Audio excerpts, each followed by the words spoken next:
Oh, it's you lot. You're right. Hope everybody's okay. So we've got Will, pain in the ass. Let's go to the top and see who's in. We have Dazzy, who has got no camera and his phone is crap, so he's thrown it out the window.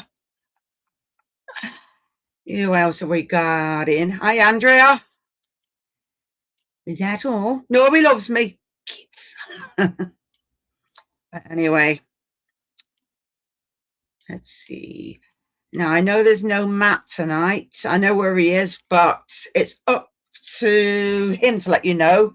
One thing I've learned is when Matt is doing something, I'd rather not say anything unless he says it's okay, but I don't know. I've not got that confirmation, so it's best for me to say nothing at all. Hello, fella.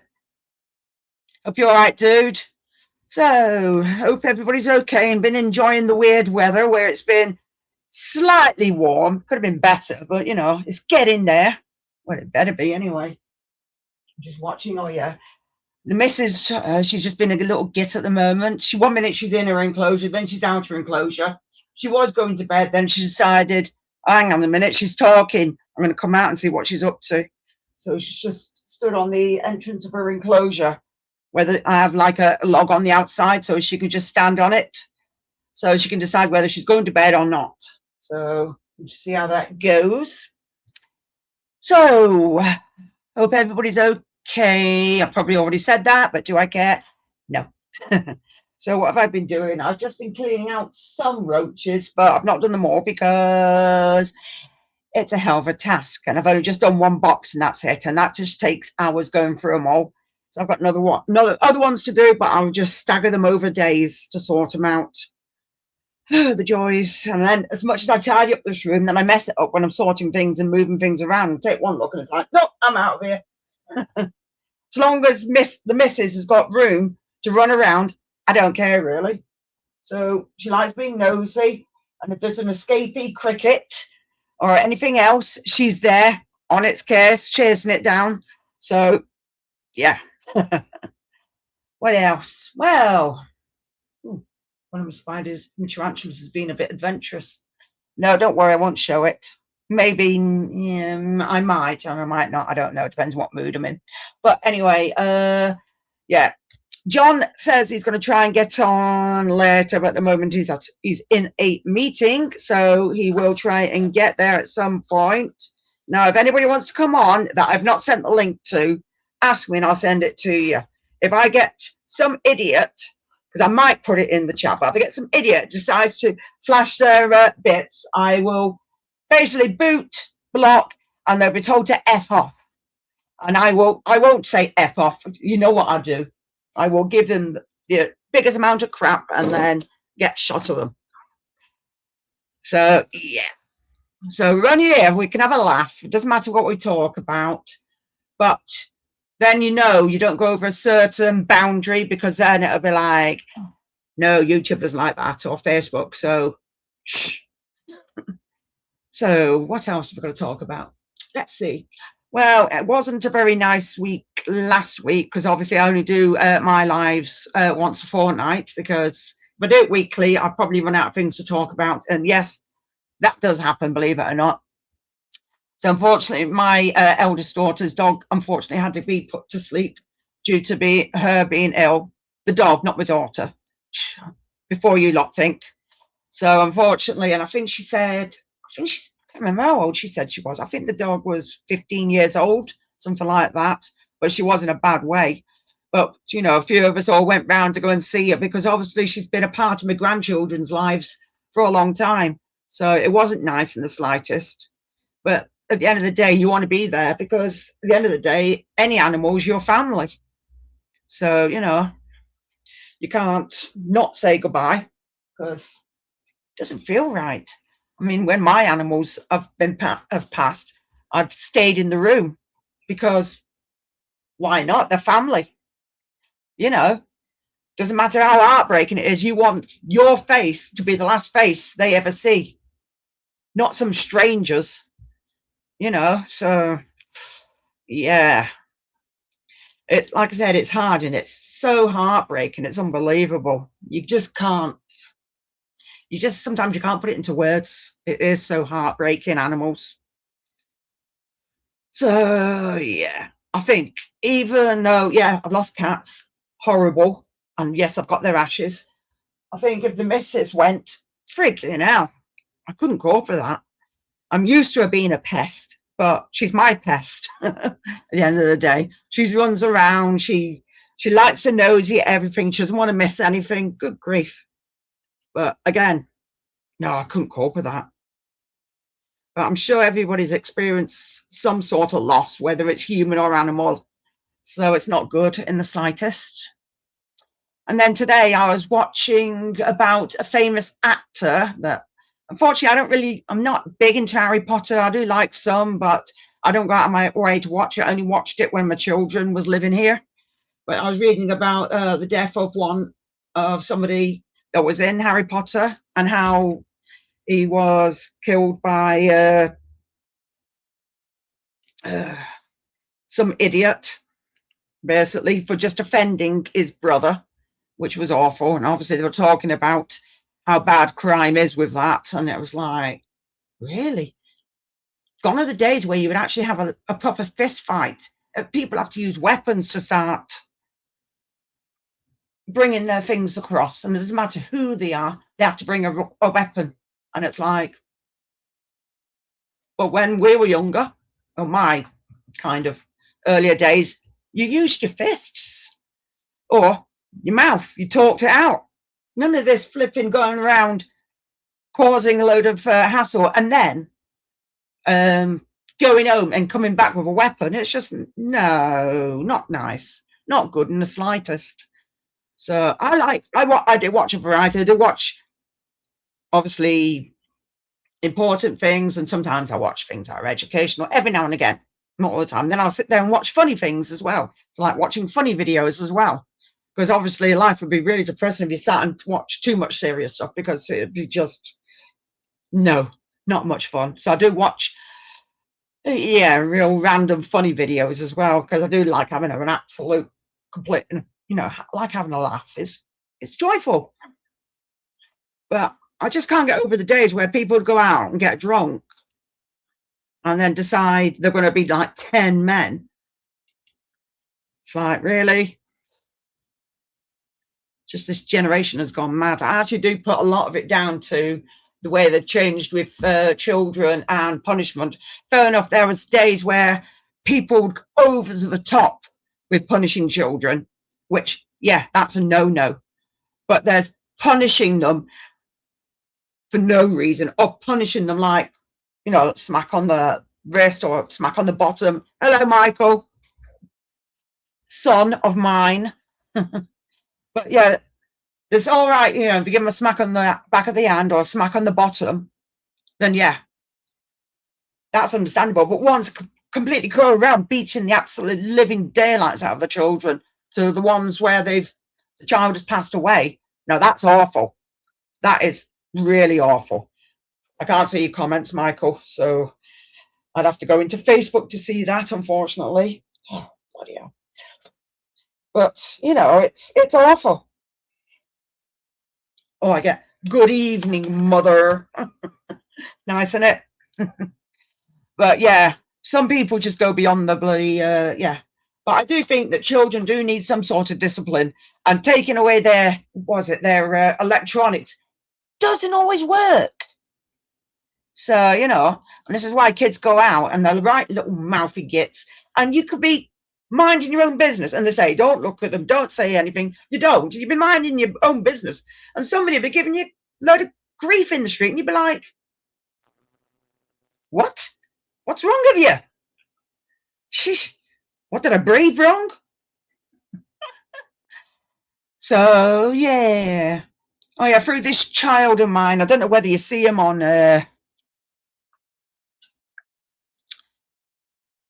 StreamYard, but he's in Facebook, and he's actually going to be a dad again. So it makes me a grandmother again. I mean, some children are evil. So, yep. Oh, the joys. Yeah, children, they leave home and then they come back with their own kids. Sure, there was something, I didn't remember reading that. Hi, Steve. You all right? I did actually throw the link on your Facebook. I don't think I've got you on WhatsApp because I don't think Matt's give it to you. So I'm going to have to get it off you from Facebook and then add you on WhatsApp myself because Matt's probably busy again. I know where he is, but yeah. There you go. So yeah, certain crimes I'm just like, really? I don't, you know what? We did stupid things as kids, but not to that extent. Not that.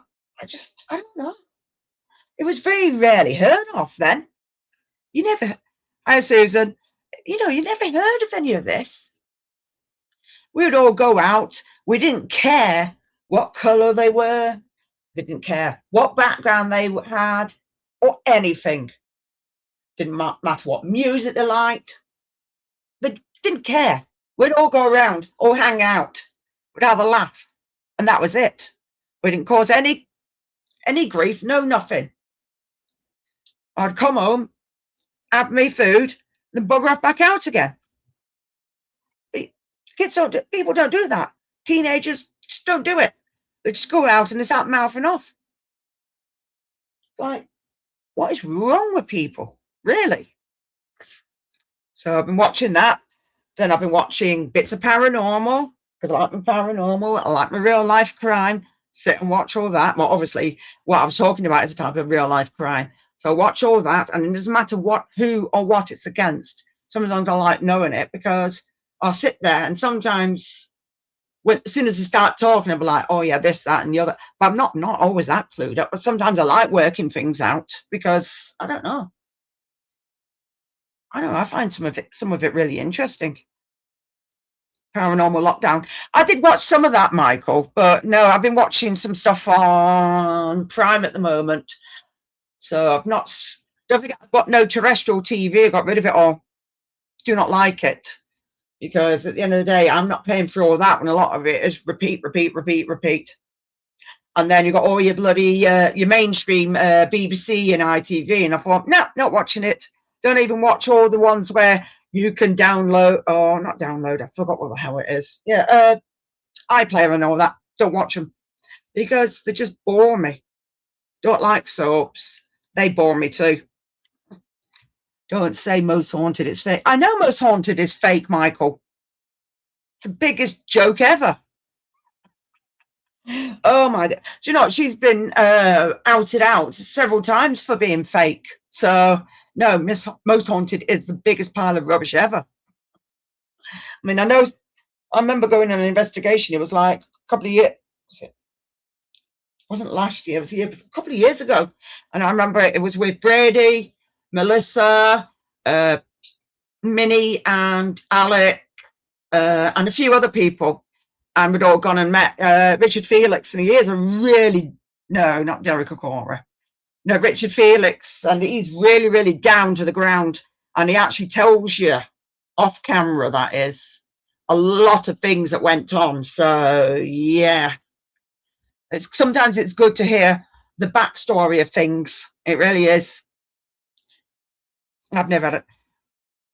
You've never had a TV license ever? I did in the early days, but now, nah. No. Got shut of it a long time ago. Very long time ago. I'm not paying for all them. No, they can go and stick it where the sun don't shine. No way. There's just too much, and they're trying to ram all this down your throat, and it's like, why can't some of these things be a choice? You should be able to choose. Billy Connolly did a brilliant impression of Derek O'Cora on one of his shows. Fucking hilarious. Oh dear. But yeah, I've heard how he, believe it or not, Derek O'Cora, I heard he got picked on a lot at that show. So a lot of it was behind the scenes, and some of it was really fucking nasty. So I don't know. Sometimes there's more to the story than you think. I didn't think you were brilliant, but I don't think you were bad either. So it's not very nice. Sent you a link to my WhatsApp, Jackie Messenger. Right, I'll add you later. Not on here now. Good grief. You're live on YouTube as well. Yes, I am, Michael. I'm on YouTube, but I can connect to Facebook at the same time. So you won't feel like you're talking to yourself then, Michael. And then you can talk to the say hi to the other nutters. You could even come on YouTube if you want on a StreamYard, but you'd have to sign up to it. But it's free for you though. So it's all good. But because I pay for it, you can have up to 10 people on the screen. But if people are busy, it's not much you can do. But yeah, you can have up to 10 people. I am going to eventually record or do my own intro. I've not done one yet. I do need to. So I am going to do it at some point.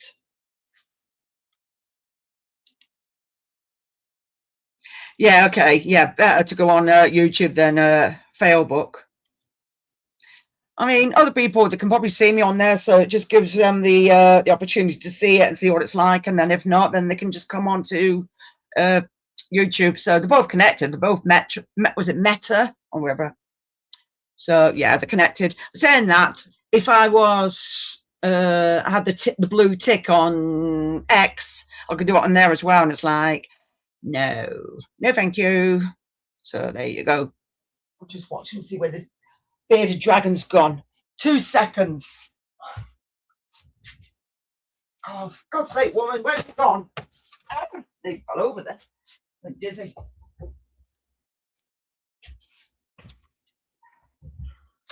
No, she hasn't. Watch her. I think she's gone bed.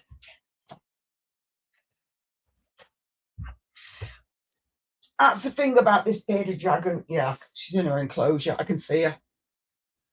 But sometimes she'll come out. If I have the light on in your enclosure, she'll actually be like, nope.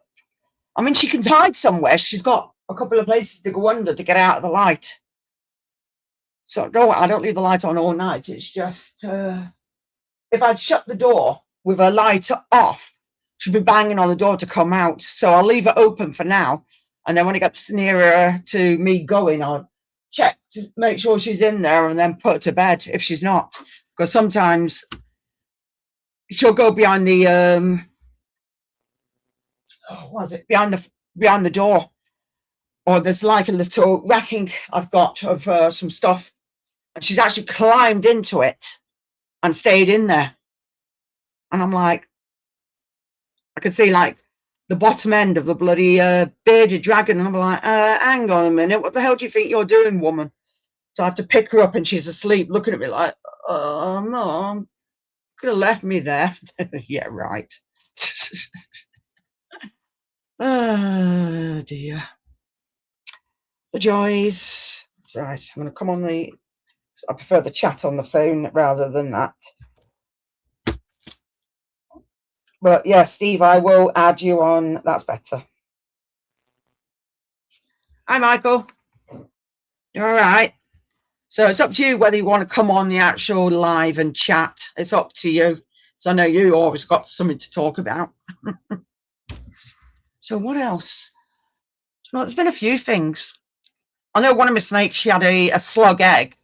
But the thing is, I know she's not been pairing, so it's just one of them.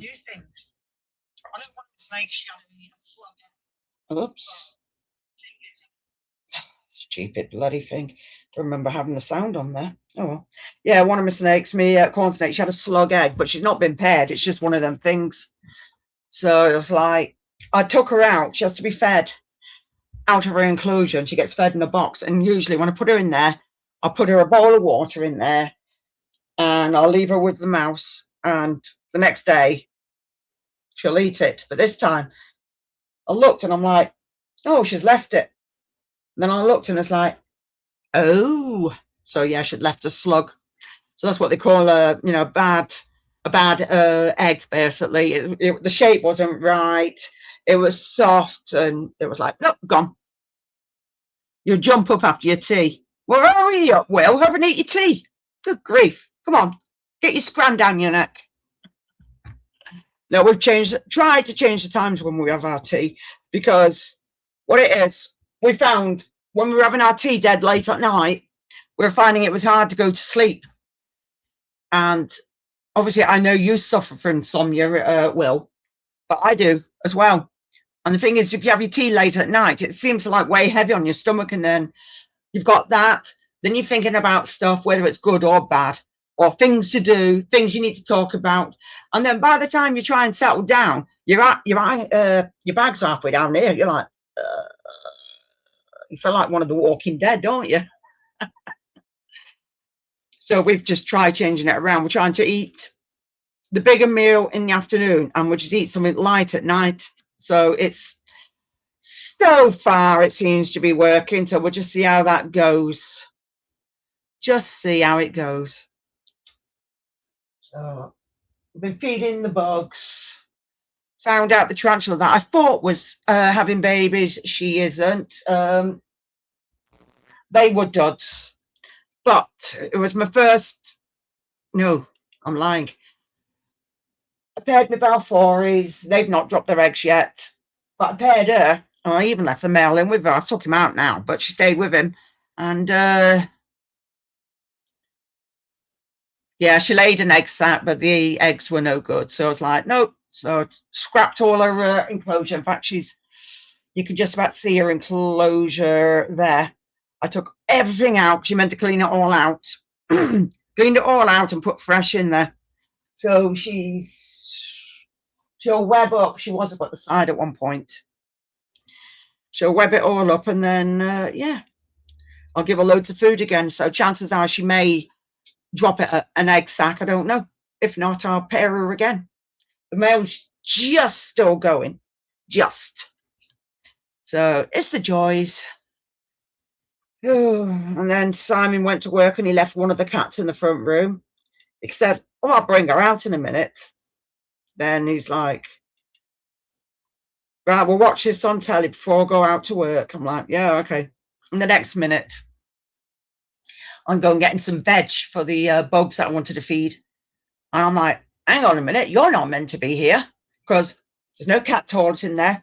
There's no water in there. There's no cat beds in there. Simon's meant to be cleaning up the front room. I walked in there and I was like, nope, that looks like a bloody eyesore. I'm not touching that. So yeah, the other cats, yeah, they've all got food, water, beds. Nick my bed. Yeah, they're sorted. Totally sorted. So I'll stay there part of the day, then I'll go down. Mum, are you busy on the 11th of April? Don't think so. Hang on a minute, I have to look at my calendar. Child. Hang on. I could use my other phone, but I can't be bothered. Bloody hell, child. Why? And now I'm going watching more bands. Excuse me. The frig is it? I know how to spell it, just finding the bloody thing. Because I've changed a lot of things around on this phone. March, April. No. Nothing. Zilch. Why are you bringing me to your house and to meet your missus? Yeah, I've got nothing to do on the 11th of April.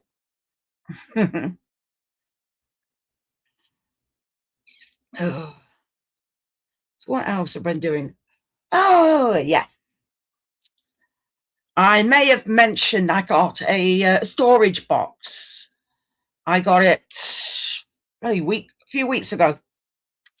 And they brought it round, obviously packaged up. And part of it was missing holes where you put the screws through. But Simon isn't a DIYer in the slightest. So there was no way in hell he was putting any holes in anything, because he would only end up killing it, like ruining the wood. And it's not cheap wood either this time. It's solid pine. So I told the company and I says, right, well, come and pick this one up and send me a new one out. Oh, yeah, we'll send you the postage label through the post. Didn't get it. But a few days later, I get a new one. So we're like, right, okay. So we open that one up. Same thing again. Missing holes where the screws are meant to go. So we're like, well, this is no bloody good. So we package it all back up again. puts it back in the box. We can take all the stuff out this time. So we just, put everything back in. It's like, nope. So I told the company. The company knows, and they turn around and says, right, you're getting your money back, and you can keep the two boxes of this storage box and dispose of as you want. It's like, so bloody good. I will keep all of them. I can get somebody to put it together for me, but Simon's not getting anywhere near it. He says he wants me to get some like corner braces, but I don't think they need to be on there on the inside. I'm not too sure. I don't want to start messing around or buying corner braces willy-nilly, because you need to measure it. If you get some without measuring, you're going to get some that are either too big or too small. So it's definitely not going to work out, is it? So, yeah, I think the outside bit's right, but it was like a bit of wood going all the way around the side. So it's like, no. Ooh. Hi, son. Yay. God, you're getting old, you now, aren't you? I'm only kidding. You're only in your bloody early 30s. So, yeah. I'm surprised you put your full name on here. Don't you prefer to go by a shorter version instead of Mike or Mike? Because you can actually change your name on here. That's for sure.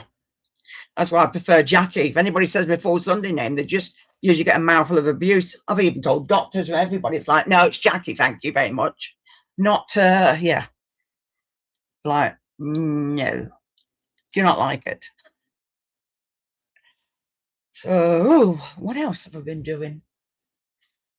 I know until the last few days that we've had nice weather. Before, it was like I was wanting to do things, and the weather was absolutely cack. I'm like, no. So, but then I've had to do things that, sorting things out, because I was moving creatures around in the enclosures. Then upstairs, I sorted out my old storage box. So it's not brilliant, but it's better than it was. All I've done was got bloody some panel pins and some my hammer. But unfortunately, because my hands shake that badly, it's not good. I mean, I used to be really good at stuff like that, but not anymore. I'm pants at it. Really am pants at it. It's awful. So, yeah. Is there anything that... I mean, I put a bathroom accessory together. That was easy, though. Because Simon's like, oh, no, it's all right. I'll do that for you after. And I thought, I'll do it my bloody self. So he buggered off downstairs, and I'm like, nah, I'm doing this. And then he came back up. I was just doing the last bit. I'm like, I told you I'd do it. Just I'm not as good as I used to be, because, like I said, my hands, even when I do videos, you'll see me, and it's not this hand, it's the worst. It's my left hand. See, it's a bit calmer at the moment. Other days it gets like that. And I'm like, ah.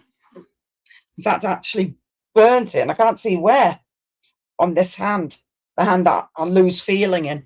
Burnt it yesterday on a soldering iron. So I was doing something. I was doing something, pulling it across, because I was making a vent hole for something. So obviously I was burning the plastic, and it like bounced off and hit my finger. I'm like, ow, that hurt. And then later on I couldn't feel it, so I was like, oh, okay. Well, there's obviously no nerves in that hand. Figures. Oh well, the joys. The joys. Ooh, clear all the bloody notifications to do me treeing. But yeah, John says he's coming on, so he better hurry up. You better run home. So does anybody want to come up and chat about this, that, and the other? I can usually think of things to talk about, but at the moment, no. I mean, like I said, I've been trying to sort things out, but it's just sometimes, as much as you tidy up something, you look at it and it's like, but I've got bags of rubbish here, so why has that not gone down? It's like, how's that happened? So, yeah.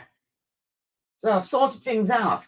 I mean, last week I filled up my plastic bin to the overflowing, near enough. But yeah. So I just keep throwing all the old stuff out that I just really don't want anymore.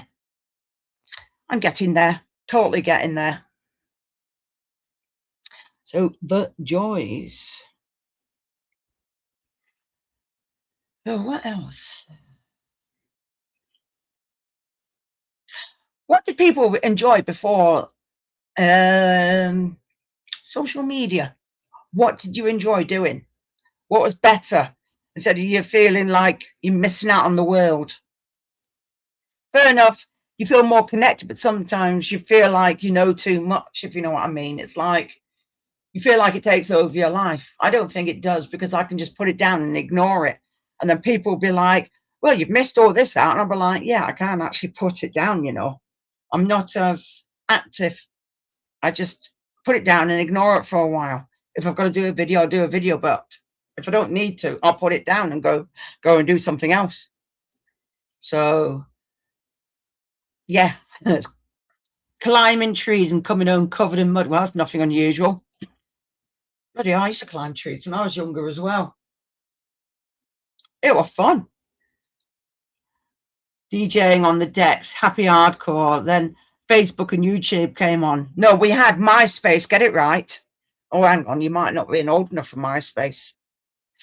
See, I used to go on the very, very early days of Facebook chat rooms. Then we had MSN as well.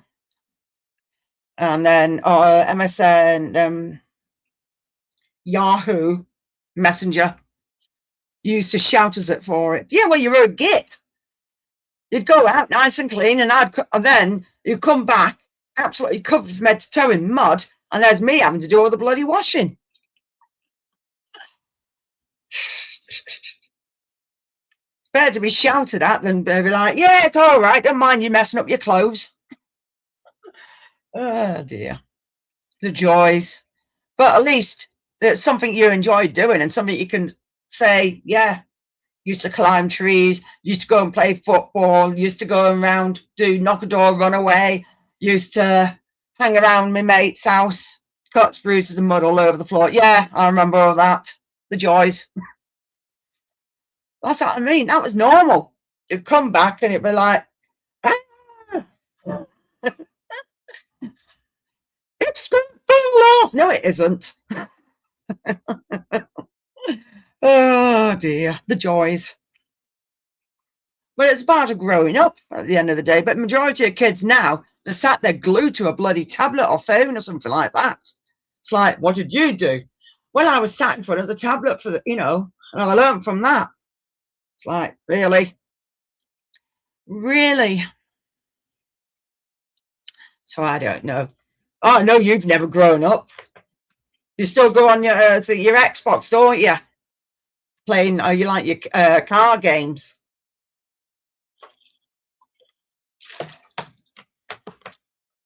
You like your car games, and your other two brothers liked things like FIFA and Shoot 'em Up. Used to be on MSN also years before we used to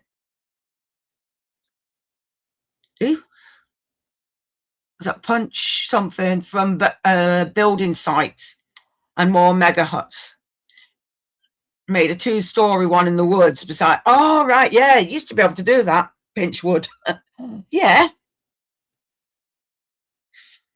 Yeah, definitely.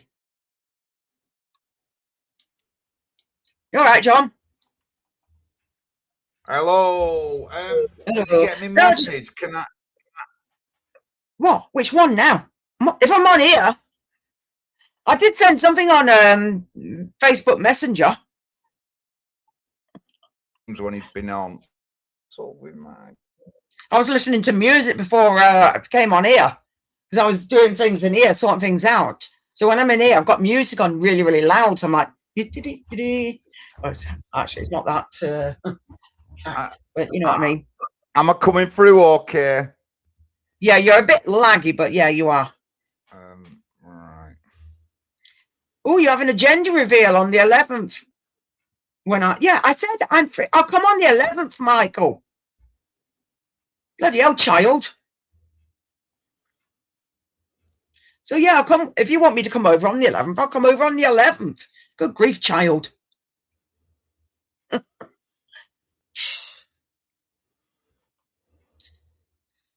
Yeah, we're talking about the days before the internet came around. So things that we used to do. Yeah, when you had to go out and knock on someone's door. Oh, or you'd use the landline. Well, that was joyful. You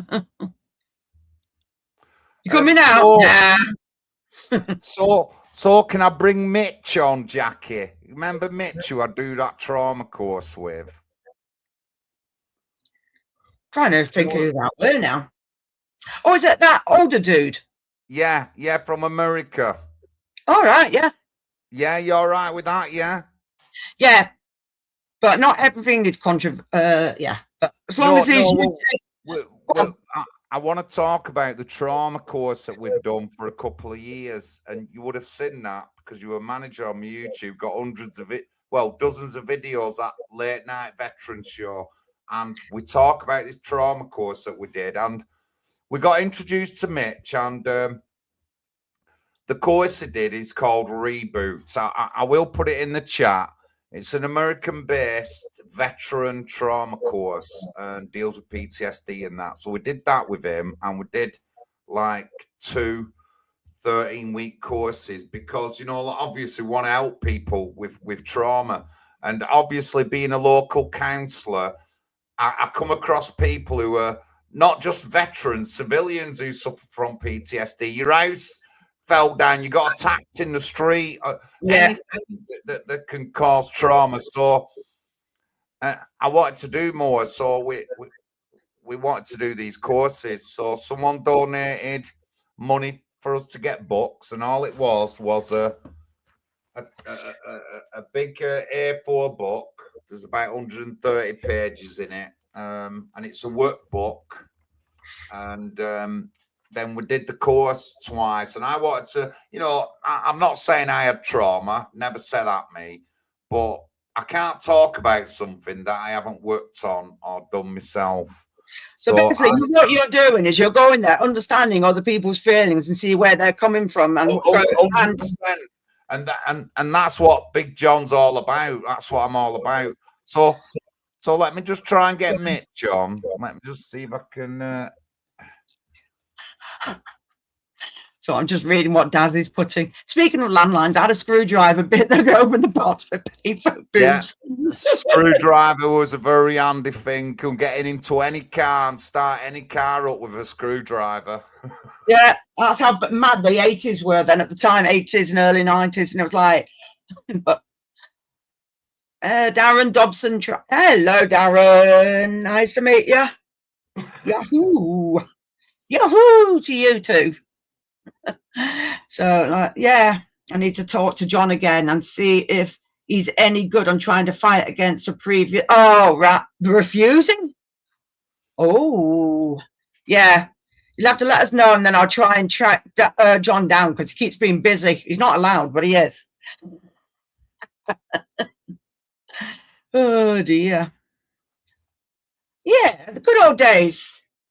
70s, 80s, 90s, early 90s. Yeah, real fun, especially the 80s. So, I mean, that's how I've known John from the 80s. So, yeah, the joys. Ooh, yeah.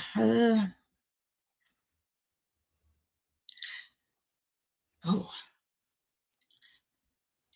See, that's it though. People didn't go around and be hurting people, like, when they're doing things like that, though, Dazzy. So that's the difference between now and obviously then.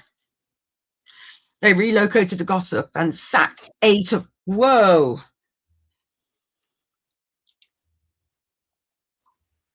Hang on a minute. I keep getting these dumb bloody alerts. They're not paid us and saying they don't owe us anything when they do. Yeah.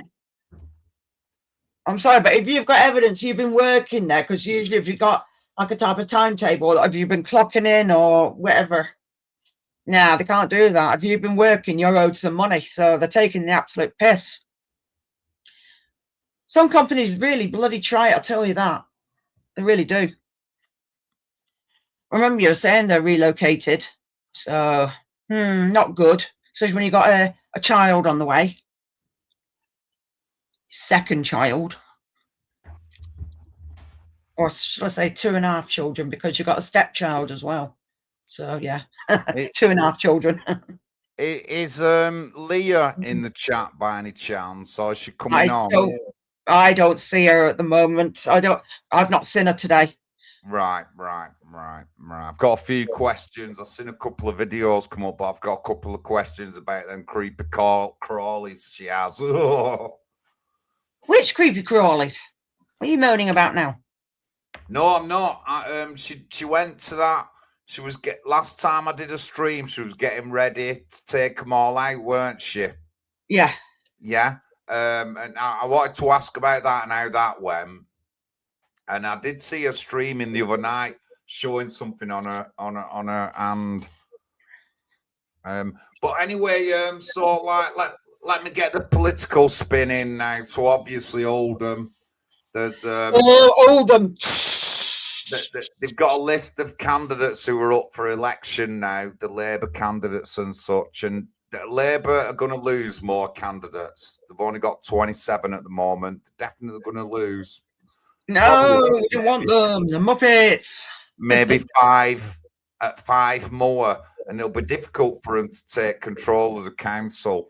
Obviously, a lot's going on. We've got convicted former getaway drivers, gangsters running for elections. There's a big influence in Muslim area with the Workers' Party candidates, and one of them standing up in Wearmouth, Rangzib he's called, and he sort of like talked to me, and I just give him one thing. This is all I said to the guy.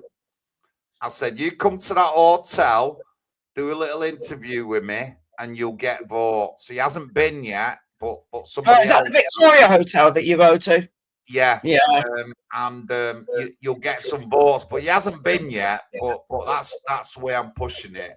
And unfortunately, it's only Muslim councillors who showed any interest in even talking to me about that hotel. None of the white Labour councillors have said anything. Right. The Conservatives, Reform have been very opinionated in the council chamber, but they've not really done anything on the street. They've not knocked on doors. They've not handed out leaflets. They're not talking with the local community as much as such as I am and the people at the hotel. But yeah, so it's a very contentious looking next couple of months. But I just want to go on to Mitch. So a couple of years ago, I do a stream on my channel called The Late Night Veteran Show. Did it with a lad called Darren Edmondson. There's a few other people involved, and it's to do with a PTSD camp that I've been involved with for about 8 years. And Mitch is trained in Reboot, and I will get it up for you. It's an American-based. Have I got you as a moderator on here? I'm trying to think.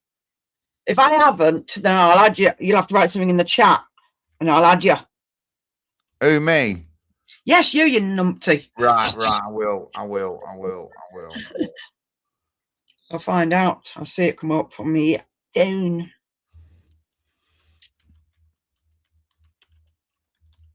I think she's gone bed, thank goodness. Yeah, you are. Right. You're moderator, so you're fine. This is the I'll just put the link in the chat to reboot.com. Big American thing.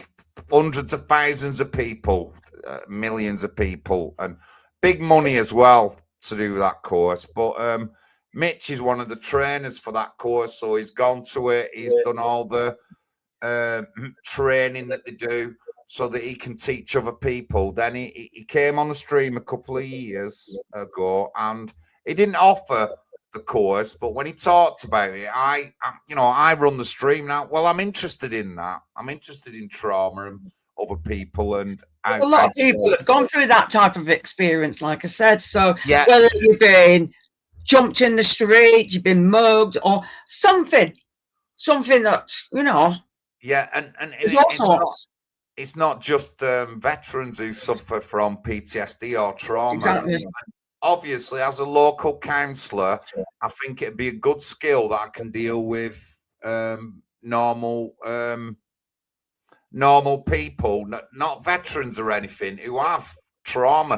And there is loads of people, guys. So we got to know Mitch like that. Then I did 2 13-week courses.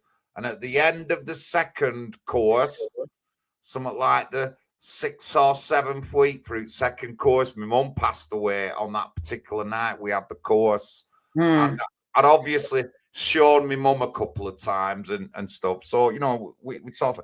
And we want to do more than reboot. So we're making our own book. And through the past few weeks, we've been, past couple of months, have been writing our own book to do with trauma. And there's all sorts in it. But I can talk forever, but let me just try and get Mitch on. Yes, you can. Have you sent him the link? I have now. I've just sent it on email. All right.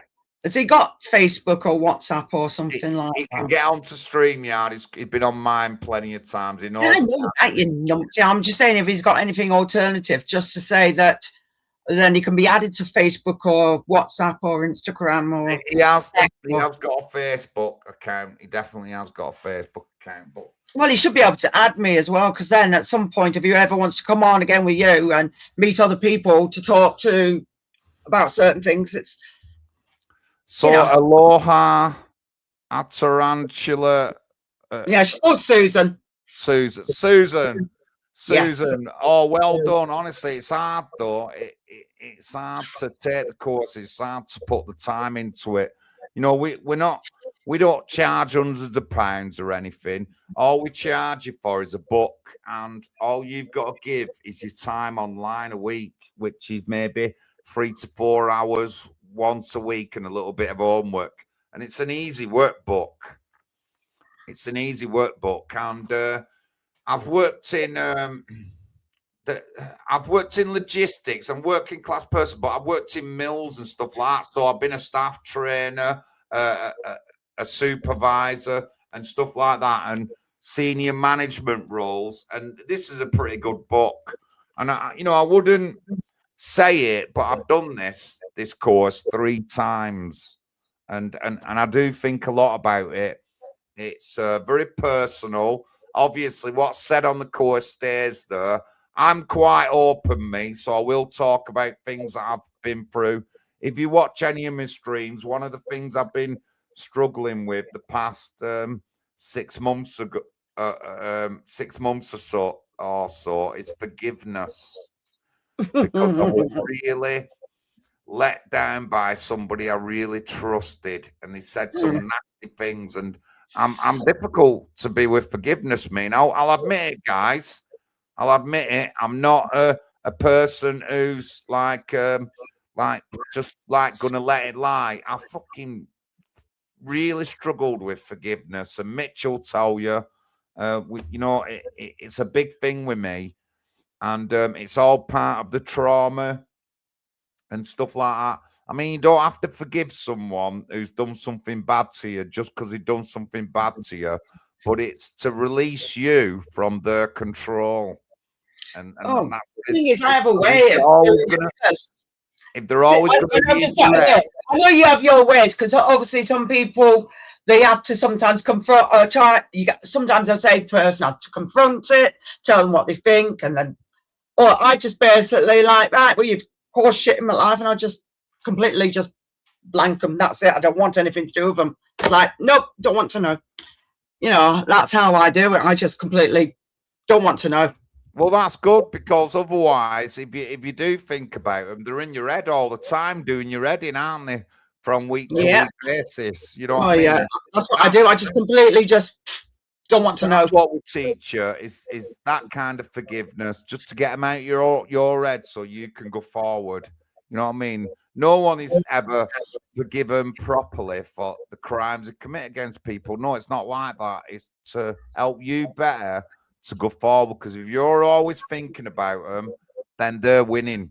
They're the puppet master, and you're the. They take over your life, then, don't they? If they're, if they're always on your mind, it's like some people, trauma can stop them from eating. They could, it can have so many things on your mental health. So it's, like I said, I've just learned. I used to get worried, I used to get upset, but then I just thought, you know what? Not putting up with this shit anymore. And I'll be like, don't want to know. You're out of my life, out of my mind, and bye-bye. So that's where I deal with it. So fair enough, I don't forgive, but I definitely do like, no, don't want to know. And good evening, Mitch. Good evening. Yeah, you have to add us to Facebook. So when I tell John, get on, I'll ask you as well. How do I add you on Facebook? Under what? Be Jackie Green. I'm on John's anyway. I've known John like years. Right, I'll get Jackie's. I should be. I'm not. I used to be a private, but now it's not. It's not set to private anymore. Used to be, but it isn't anymore. Let me just. If I send that to Mitch in a message. Yeah, that would be easier. Thanks. Yes, definitely. Then you don't have to go through the malarkey of using emails, which can be an absolute pain in the arse. Yeah, I've shared it to you. So Jack is a moderator on my channel, obviously, if people don't know already. And yes. When Mitch has been on, but again, I've seen Mitch before. Videos going back nearly 3 years of us talking about the trauma course and what we want to do to support people if we can. So there you go. And I suddenly start doing something. It's because I'm sorting out something, but I won't go far. Got fingers. Mitch, introduce yourself, Mitch. Introduce yourself. Tell people. Come on. Sell yourself. Hi, I'm the bloke from the other side of the pond. My name is Misc. I'm a veteran and a first responder. There you go. And we're here today, I'm guessing, is because we have a new organization called Crossroads to Healing. And what this organization is about is helping people with PTSD and trauma. I'm in the midst of finishing up a book. We should be finished, hopefully, in the next 2 to 3 weeks with the book. And then we teach a course that goes with the textbook. That's a 12-week program. And we give you tools. We give you practical knowledge on how to deal with trauma. I can't heal you from trauma, and I can't promise you're going to heal from trauma or PTSD, but we'll be able to give you the tools and the knowledge to live a more productive life and how to deal with those emotions as they come up. We talk about forgiving yourself and forgiving others. We talk about shame, regret, and guilt. I like to call them the triple threat. And so we are launching in the United Kingdom, and I'm not sure what more I can say here unless John asks me the specific questions or Jackie does on what we're here for today. And we just want to help people. There's no hidden agenda. We're starting this new organization. It's spiritually based, meaning that we want you to have some kind of spirit involved in this, spirituality. I don't care if you're Muslim. I don't care if you're Jewish. I don't care if you're Catholic. I don't care if you're Christian. I don't care if you don't believe in a creator. But what we're asking for is what makes us different than other groups is that you're built mind, body, and soul at the end of the day. And we focus on the mind and body, but what about the soul wounds? So we talk about how that all works together as the creator made us.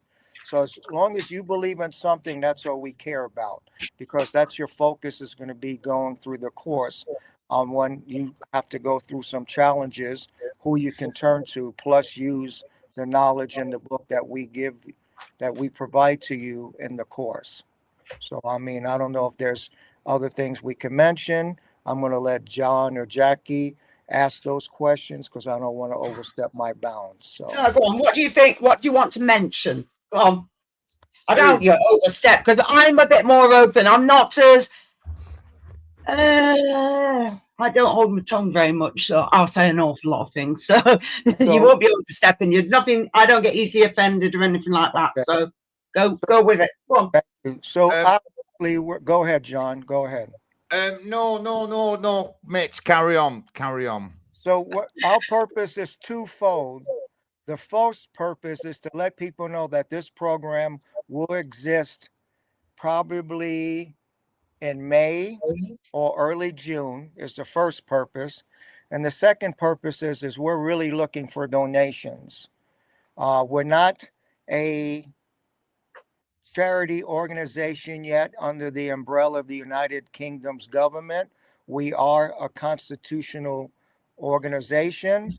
We do have a bank account. We do have transparency where that money goes. And so what we're looking for is donations in two ways. John can tell you about the GoFundMe page. And the second way we're raising funds is we're asking people to So what's the let other me page? Go ahead. let me weigh in.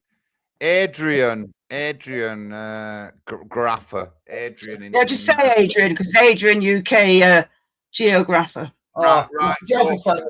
So Adrian, you might have had a recent loss in a family member, and you can have like a little bit of a note on a page to do with that. So obviously, we print the books and we get hundreds of people on that they'll see it.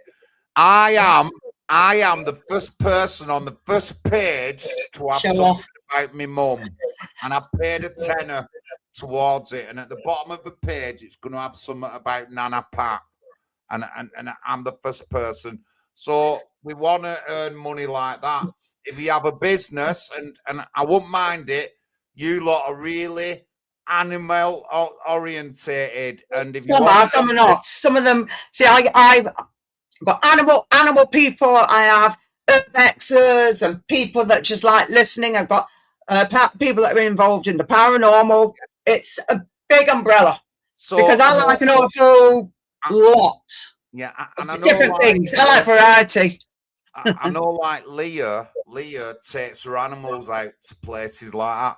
If she wants a bit of advertisement, she can do something for her group, like into a page, have a mention on a page. So we want to earn money like that. But guys, let me tell you, I will open the streams up, but there's nearly 2 years of streams on the Late Night Veteran Show off my channel on my YouTube, and we talk about trauma and all that over the 2-year period. Mitch was one of the primary hosts on the show, and it's called the Late Night Veteran Show. And we did 2 years of streams talking about it.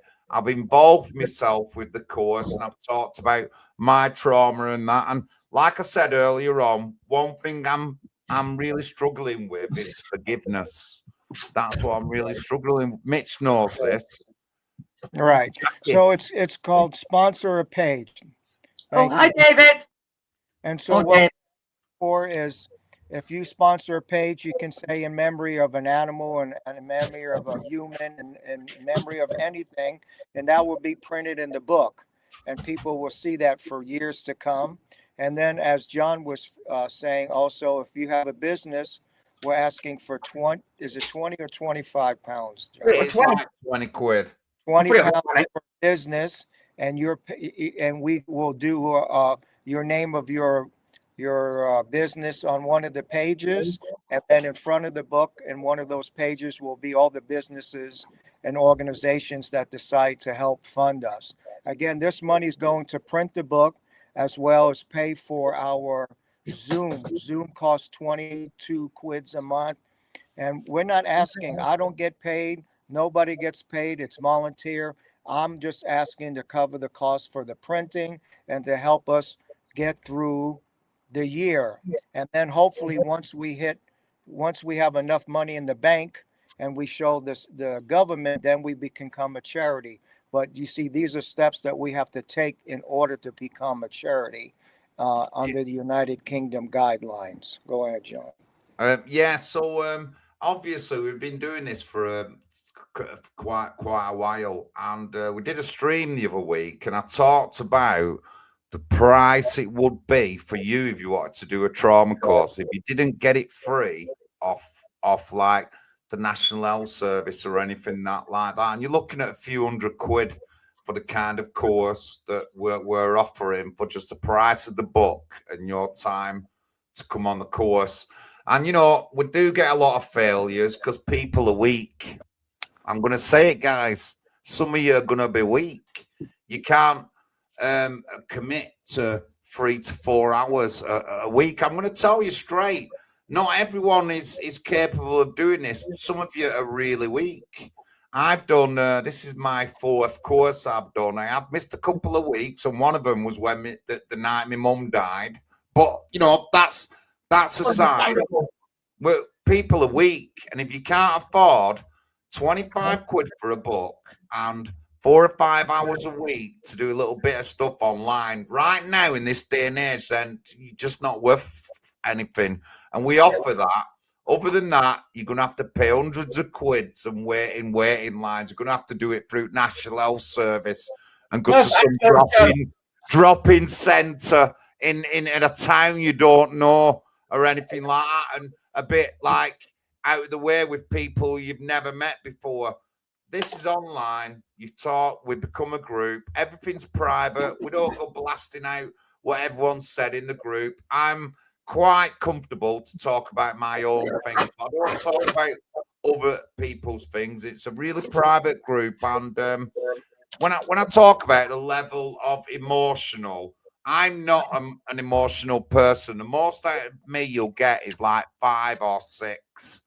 This course takes me up to 9 and 10 in my emotions, so it just says a lot about it. But like I said, we do need donations to run things. We've got a couple of printers. We have an online Zoom, like a business thing, which costs money. Jackie knows because she's on StreamYard. And you know, we do that, but we work together as a team and try and sort these things out. We support each other. We've got, at the moment, we've got like a person from the Midlands, Birmingham area, and we have a person in Bath. And I will tell you a little bit about the person in Bath. She's never done any kind of course. No one's ever like bigged her up to do a course like we're doing now. And our course isn't a super duper course. It's just it's going to be a super duper course, but it was a regular course before. And she's bringing up emotions that she'd never had before. And you know, it's a different view. Like I said, she's never done any of these courses before.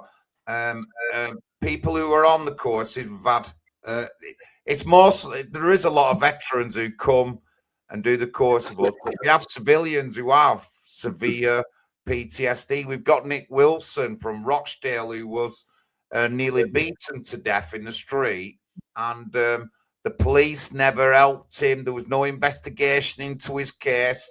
Imagine how he feels. And these are the kind of people who we've attracted to the course and that we're doing for the course. So I just wanted to tell you a little bit. We're not like we're not asking everyone for thousands of pounds. What we want is people to get involved. If you want to get involved and want to do our course, it's just going to cost £25 and a few hours a week online. And if you can commit to that, then we can definitely 100% help you. Thank you, John. Bloody hell, Dave. No, I was actually watching something earlier about somebody was, I think it was at a protest. I'll have to send it to you, John. And it was a young lad. And apparently he'd said something, but nothing to get locked up. But the police decided to grab him. And as they grabbed him, they put his hands behind his back and they pushed his head down on a fucking spike. And you could see it, and they actually show it. It's what's he called now? He's a UK dude that talks about all the things that the police have done. And the guy, he was only kid, well, he's actually only 15, and half his face, you should have seen the state of it. And all he'd done was push his face down to, and it wasn't, it was a spike, but had like a rounded bit at the top, and it actually pushed his face into it. But there was a camera that was there that luckily caught it. And the police said, oh, no, he pushed his own head down. No, he didn't. They pushed his head down. And poor, he's going to be scarred for life. Only 15 years old. It's like, really? I think, oh, what's he called? Yeah. Like I said, I'll send it to you. I think I might have sent you one already from the same guy. It tells you all the policies and everything about the police and all about the law. He's crimed somebody. In fact, he got an awful lot of flack because the police don't like people telling the truth. No, they don't. I put our GoFundMe link in. There's a video there to watch. We've got former veteran Sergeant Lisa Turry on. Mitch is on. Myself is on. And we talked a bit about the course. But that's our GoFundMe. Right, I'm just going to share this, actually. This is absolutely horrific. I couldn't believe when I seen this. I'm actually going to throw it in. Oops, that phone's on. Right, he's called Crime Bodge. Forgiveness. Really struggled with his forgiveness over the past. How's it been? It's been about 8 months. And I've struggled with forgiveness. Yeah. It's been a big part. I got really let down by someone who I really trusted, and it just deflated me. But you know, I have been struggling, and I'll be honest with you guys. I'll be honest. You know, that's what I've struggled with, and that guilt. The primary thing that's come out of that particular thing is anger.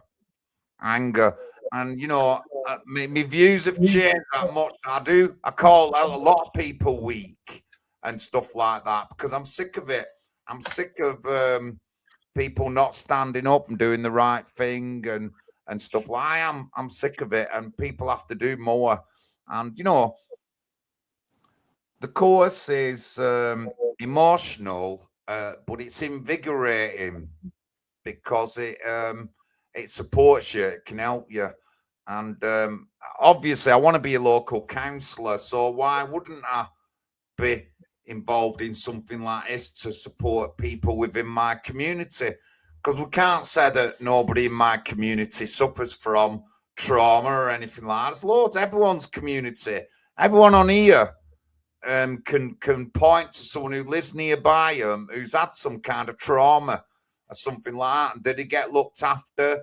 Did the council come round thinking about him? No, they don't. You put on a conveyor belt waiting for you put on a conveyor belt and you're made to feel a victim and then you're always crying out for stuff, and instead of manning up, growing a pair of balls and sorting your life out and getting a direction. Honestly, I'm like that. You watch a lot of my videos, I do point at people and put that, you know, out to them. You know, not everyone's capable. Not everyone's got their own niche, what they think they can do in life and that. If Jackie's niche is just streaming about her pets, that's great because they are good videos. All the time. I love her cats, and she puts up some like weird 30-second music to do with a cat going ding, ding, ding, ding, like a spy around the house or something like that. But my niche is better than people. So, who's Aloha? Susan. She's called Susan. She's Aloha Tarantula Susan. Yeah, just she Susan. Registered for a course and ordered the book. Do you know anything about that, John? So what? She ordered the book for a course. I think maybe they've done one of the. Susan.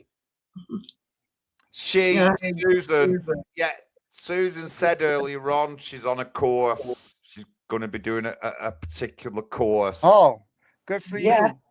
Good for you, Susan. Way to go. But Yeah, so Susan's not one of them who just like sits in the shadows, says I'll do it. She's made a step to do it and made the first step, and that's what we want people to do. And I'm not, I shouldn't be like this, but as a politician, and all that, I just feel that sometimes people need to pull the balls up and step forward. We're conditioned to be victims, and that's what we're conditioned to be now. If this was like we're conditioned to be victims.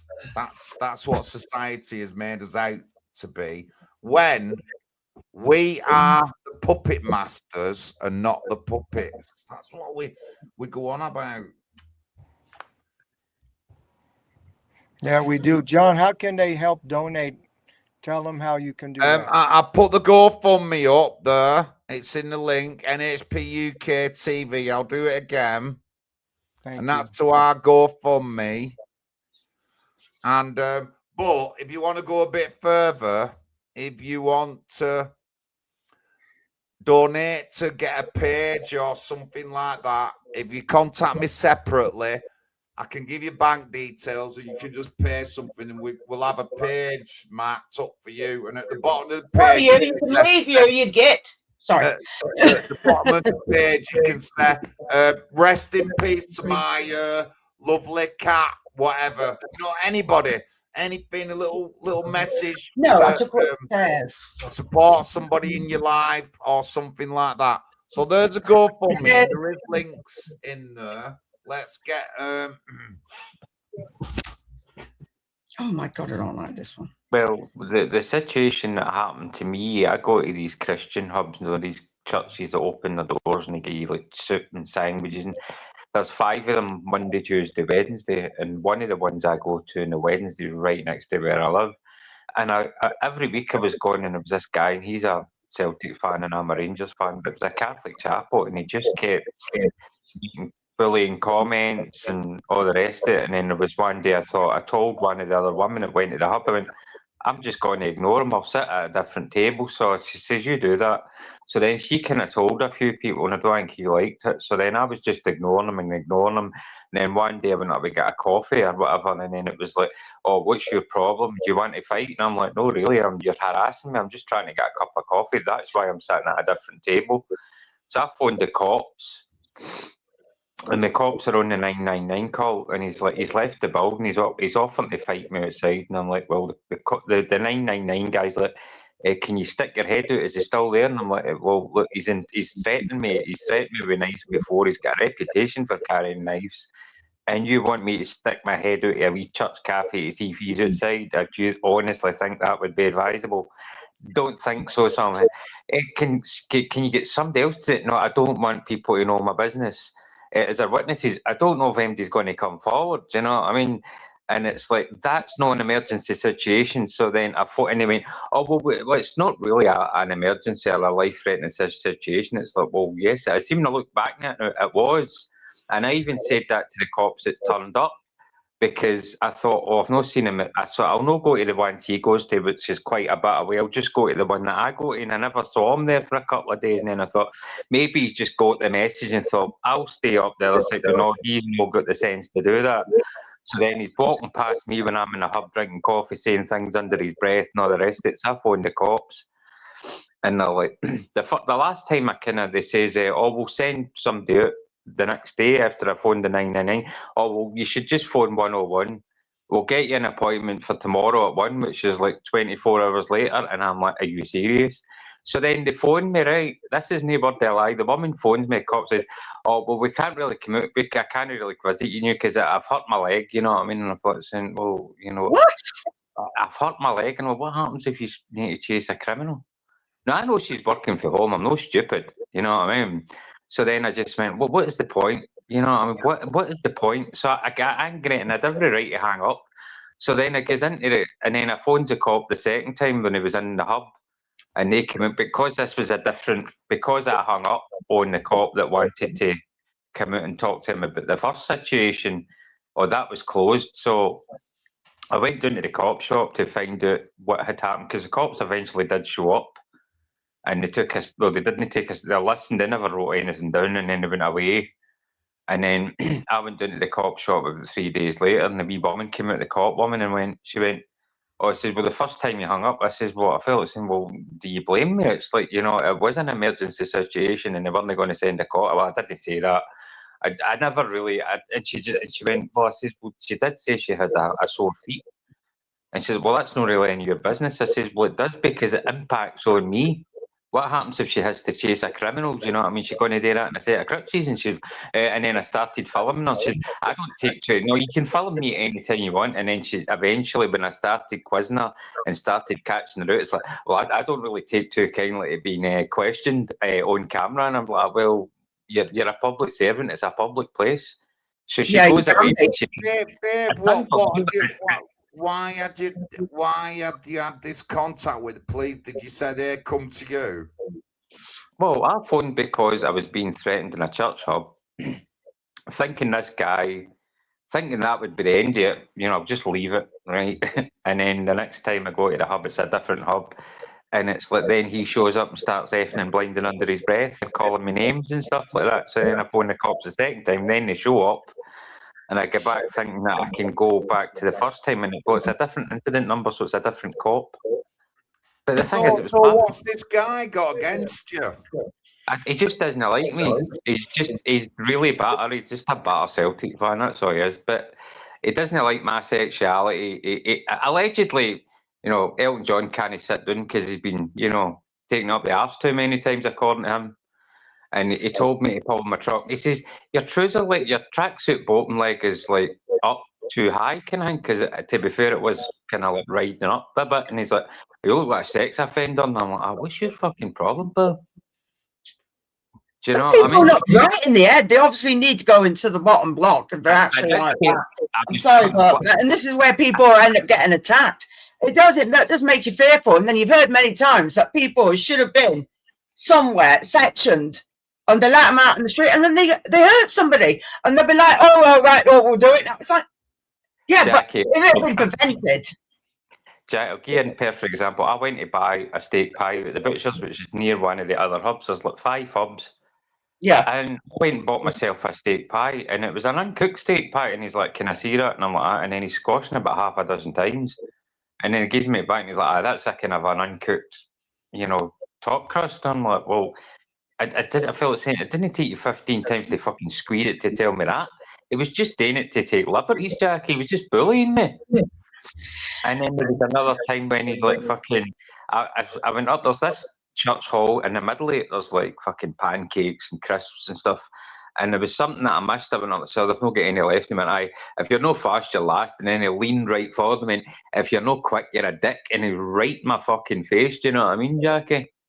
If that's not bullying, provocative. Yeah, and I tell him, and do you know what, John? See when I told the cops that, because I was saying that he was bullying a wee Pakistani woman that used to be a drug addict, and I hate a street woman. No, she used to walk the streets, and he's bullying her and all. And I says, well, to be fair, the wee Pakistani woman's she's not quite right. You know, she's obviously got issues, and she's doing well for herself. And I'm worried more about her than I'm about anybody else, really, at the end of the day. You know, me and him, we can sort that out. That's not a problem. But, you know, I'm more worried about her. And the cop turned around and went, do you think that he's got kind of issues? And I thought, maybe he does have issues. You know, he was talking about being a chef, and I felt like saying a chef. He's an ex-drug addict, and he's bogging. I felt like saying, I'm nothing against the ex-drug addicts, Jackie, but he was bogging, and he's like, I'm an ex-chef. And I'm like, what, Pete, somebody actually allowed you near a kitchen? Somebody actually allowed you to fire up a fucking cooker. I wouldn't trust him to fry an egg, Jackie. You've been in and out of hospital because you've got really bad liver, because obviously you don't look as yellow as normal, because usually you look really yellow because he's got really bad, was it cirrhosis of the liver or something? Well, I have a non-alcoholic fatty liver disorder, which has resulted in cirrhosis of the liver. Yes, I do occasionally look like fucking Homer Simpson. Have you seen some of these mental conspiracy theories about this Netanyahu guy? I know John's dying to laugh. He's like, oh, fuck's sake, but it's all right. You can laugh if you want, John. I don't mind. What no, he's sorted. What are you saying about Netanyahu? Well, there's these people out there that reckon he's dead and all these fucking. Oh, I've seen that as well. They reckon he's dead. They reckon that all the things, see when they do all the, when he goes out and does his walkabout, and they reckon it's all AI. Well, any normal person won't be, but I have actually seen that myself as well. But that guy that was bullying me, one of the things that he said, he reckons that Epstein's still alive, and I thought, nah. Oh, I've heard that conspiracy theory as well, that he's still alive. You never flipping know. Sometimes they only show you what they need you to see, and it's like, okay. I think he is dead, but I don't think he died of natural causes. I think he was bumped off. Probably. Never know. He knew too many things, Jackie. It's like I remember. There's another film out there. Was it James Stewart or something like that? Dead men don't tell no tales or something like that. Yeah, I think I've heard that. Yeah. It's James Stewart. Hold on a minute, Dave. Go on, Mitch. Well, I appreciate you inviting me on. This was short notice for me. I appreciate it. I have a teleconference with my doctor. So thank you for sharing your time with me. And we're here to help anybody. Like I said, reach out to John if you need more information. Y'all have a great evening. Yeah, nice meeting you, Mitch. Thank you very much, Mitch. And I've put the email mitch.crossroads@gmail.com and mine, john.crossroads@gmail.com. Contact us on Facebook or whatever, and we'll get in contact. But like I said, we're not. These hold on, John. If he's got to go, do you need to go right now, Mitch? Yeah, unfortunately. So thank you for your time. Let Mitch go first. Thank you for coming on, Mitch, and it's very lovely to meet you as well. Thank you, Mitch. Thank you. God bless you, Thank you, Mitch. So what course is it you're selling? John, what course are you selling? It's a trauma course, a PTSD trauma course. I'm just going to give this to me, Gecko. Go on, I can hear you. We do it through a workbook. I've done the course myself 3 times, and I'm well into it. I won't be a minute, guys. Let me disappear. I need to go to the little boy's room. Don't lie. It's not the little boy's room. Oh, I'm just going to give this food to me, Gecko, because she's waiting for her food. Here you go, you. Good girl. I'll put your light on for you for a minute. Why you look shit? Where did you go? Come here. Have you got a gecko, Jackie? I've got 2 geckos. I thought, when did you buy them? Oh God, I bought one earlier this year, but this other one I've had a few years. I've had it from a baby. The leopard gecko. I've had it since a baby. I was just giving her a dinner. She's waiting, so she'll go run around and chase the crickets. But this one here, the other one, he has smaller crickets, so he won't have any from this tub. What I'm going to get from this tub now is for the frogs. Oh, I've shaved my hair off. I've noticed. At least it saves on shampoo. Well, I need to shave my beard as well. Well, that's up to you, dude. The book that John, I was looking through it today because I remember my car got cloned and they were trying to get me to go on one of the courses off the speed camera.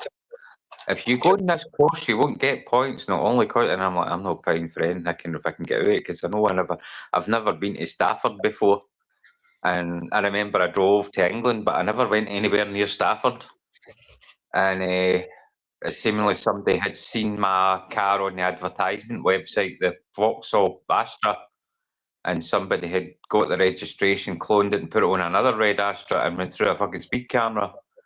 Jeez. And like, shit, my car's been cloned, but then I don't get legal aid, and it's a different legal system down there, Jackie. All right. Yeah, what's the difference between Scotland to the UK with the legal system of obviously? If it's UK law, then it's all over Britain. But if it's Scots law and English law, different. If it was up Yeah. here, I might get legal aid to fight it because I know my car had been, and it's also closer to home. Yeah, true. I phoned a lawyer down in England, and they went, "You're not going to get legal aid for that, mate." You know, so it's either pay an absolute fortune and try and get it sorted yourself, or just go on the course. You've got two choices, and it's like, well, fucking hell. I mean, I need to admit to something I haven't done. Yeah, it's a bit bloody wrong. So basically, as a victim of fucking car cloning, I ended up getting it sorted because I was able to prove, because the cops actually caught the guy in the car. All right. Because I scrapped my car, and the thing is, what it made it look even worse was the offence the alleged offence took place about 5 days before I scrapped my car. Oh, So I scrapped my car, so it made it look fucking even more dodgier. I'm like, that would just be total stupidity for me to do that. But the thing is, as soon as I went straight to the cops, and I went, look, I've never been to Staffordshire, can you at least record a note of this? So they recorded a note in Maryhill police station. So I went there and I gave them my documents. I said, look, somebody's cloned my car. They've went through a speed camera at Staffordshire, or it wasn't me. So they took a record of that. And 4 days later, after I'd scrapped my car, I get a phone call back for the Staffordshire police saying, oh, we've actually got the guy. We've literally pulled him out the car. He was actually caught driving a Vauxhall Astra, the same as mine with my registration, but it wasn't my car. The car was stolen. Oh, nice. So it was as a bit of luck there, and the cops like, we're not going to prosecute you because we know that he admitted, well, he couldn't deny that the car was quite. He could probably say, well, I never cloned the Reggie, but he's in a stolen car with a registration that doesn't match the car with the VIN number because they check the traffic. Numbers inside, don't they? They're all different inside, aren't they? Certain code or something like that. There's a plate inside the engine. It's called the VIN plate. Yeah, I've heard of it. I don't drive, and I even know that. the VIN number, it's a vehicle identification VIN number. And that's on the logbook, the V5, and if that doesn't match up with the registration, then they know it's a. But the thing is, there was certain markings in the back of the car that were different from mine. You know, so like fair enough. The exact same engine, and it was the same size engine, the same year, all the rest of it, but it was something to do with the bumper had something different about it. So they could compare it to mine, because I sent them photographs of my car, and that was the thing.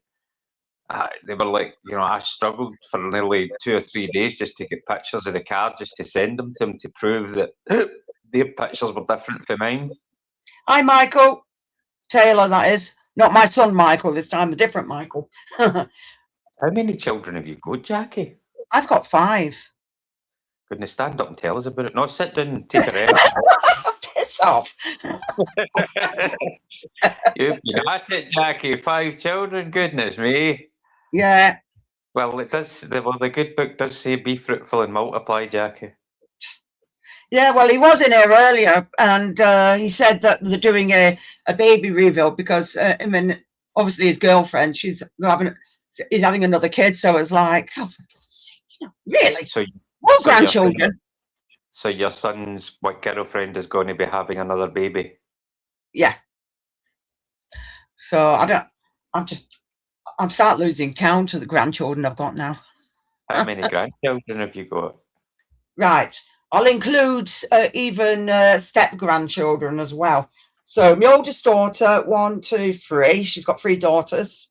And my oldest granddaughter is going to be 18 this year.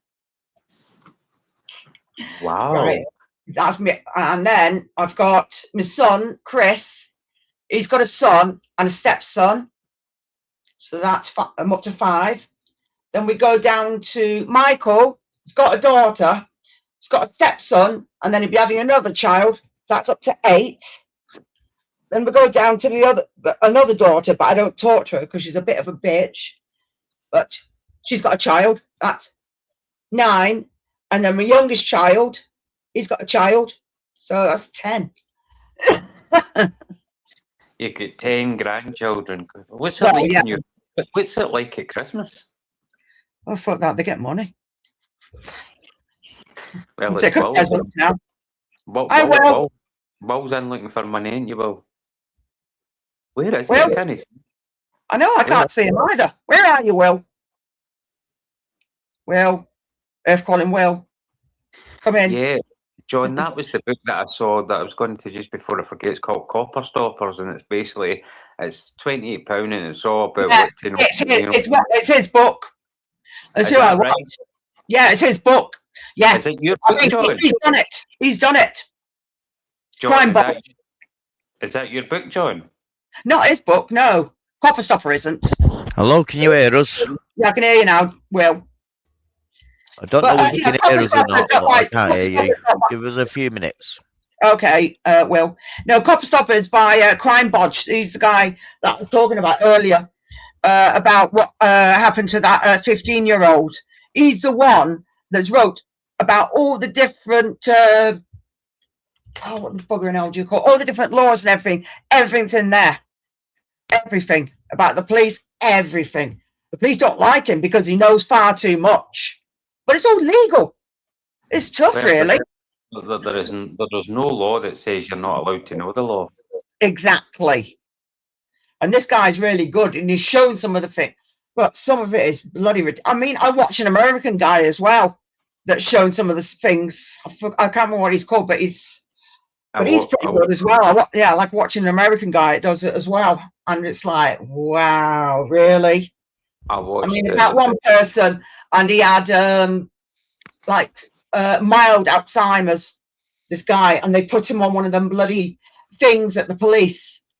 And they tied him in it, and he only managed to be in it for an hour or 2 hours, and he was in it for 8 hours, and he actually died on it. And I'm like, no, awful, really awful. Testing, 1, 2, 3. Hang on, Dave. Oh, hang on, Dave. Hello, Will. I can hear you. I can't see you. Can you? Are you there? Yeah, I can hear you now. Don't know where you could hear me before, but yes, yeah. I could, but again, all I can see is an house and nothing else there. Will, yeah, are you there? Are you there? Hello, Dave, and hello, John, and hello, everyone in the chat. Well, hello, people in the chat. I'm not as yellow as I usually am. I know, like I said, you were nearly compared to the Homer Simpson. I watched the documentary about that Wayne Cousins. And how there's so many. It sounds very fucking familiar, that, you know. Wasn't that the copper that? That's the yeah. Oh, yeah. I think I have. Killed that woman, yeah, and it's not that the amount of coppers that have got criminal records is unbelievable. Yes. Unbelievable. But there's not just them. There's not just them. There's like dozens, like say 80 odd people within the Met who've got serious charges already against them. The absolute disgrace. The first Mers Oldham question time 2021. Big John turned around to police and said, you might as well all be crooks and sex offenders, and you don't vet the police properly. And they don't vet the police properly. They don't. No, they don't. But do you know why that is, John? So as they can be blackmailed. Yeah, blackmailed, corruption. Yes. If they uncover anything unsavoury and they go, and they decide to report it, it's like, we've discovered this in your criminal record. You know, if you get fired now after 20 years, you're not going to get your pension, and then you've withheld this, so we can take you to court. And you know, how many trials have you testified on against? You know, how many criminals have you put away? You know what I mean? Who might just be innocent? You know what I mean? So that's just used to blackmail people. That's all it is. Oh, yeah, definitely. It's been going on for years and years, hasn't it? Sorry, it's been going on for years and years. Yes. Bloody ridiculous. Can you remember the show called The Sweeney? Yes. Oh, I remember that. Yes. That had it in there as well. You know what I mean? Corrupt cops and shit like that. Sometimes they're showing you it before you even know about it. You don't realise, and then when you look later, and it's like, they were showing us, they were telling us, but in a different way, and we thought, it's brilliant TV, and then it's like, where was that? You were already showing us this. Was that London that was set? Yes, it was. Yeah, where? Idea. Somebody says it was a flying squad. I remember watching a documentary about the craze And the guy that got the credit was a guy called Leonard Nipper Reid, and he was getting interviewed. And he says, I got the opportunity to go and work for the flying squad. And he says, why did you not do it? He says, because they had, and he kind of put it very diplomatically. He says, well, they had a way of doing things that I didn't really agree with. You know, they're fucking corrupt as fuck. Well, that's as much as they could say, wasn't it, really? Yeah. Jeez. Same with Like, Paranormal. that's it. They seem to like drip feed us and over programs like years and years ago where you think it's okay, and then when it becomes a reality and you don't realize, and it's like they're trying to indoctrinate you. It's not the same, Jackie. I know. It's the same with it. See the news and all that. See the news that we get. It's all fucking, pre-programmed, and it's all, goes through checks and balances, and journalists are told don't report on this and don't report. And it's all. See when you see the person reading the news, Jackie, right? Yeah. It's a teleprompter. It's a teleprompter. Yes. It's not them that decide. It's not them that decides what's on the teleprompter. It's the people in the people up upstairs. They just say, right, this is what you read, and you just sit and read it, and that's it. They don't even get to decide what's on the fucking teleprompter. They're just told what to say. It's bad. It really is bad. It's just proves out. It's a fucking joke. It The whole is. system's a joke. It really is. Lot of, what would you say, BBC or ITV is the worst? They're like naughty people, if you know what I mean. You got the newsread on ITV, you got Philip Schofield, and the other side you had, it was over there as well. We had that. He was meant to be born in Oldham. I'm like, no, man, I wasn't born in Oldham, but that's still not the point. Four of my kids went. I was like, no. A lot of people say they're not paying the council tax because of the BBC and the idiots they have, if you know what I mean. But also, it's not just them, it's like on ITV as well. Do you watch the Black Belt Barrister? It says that they are actually trying to implement where if you're streaming, they want you to pay. So basically, there was two things they were trying to get you with. And obviously, if you don't watch live TV and all the rest of the malarkey, then you don't need to pay a TV license. But that many people have got rid of the TV license.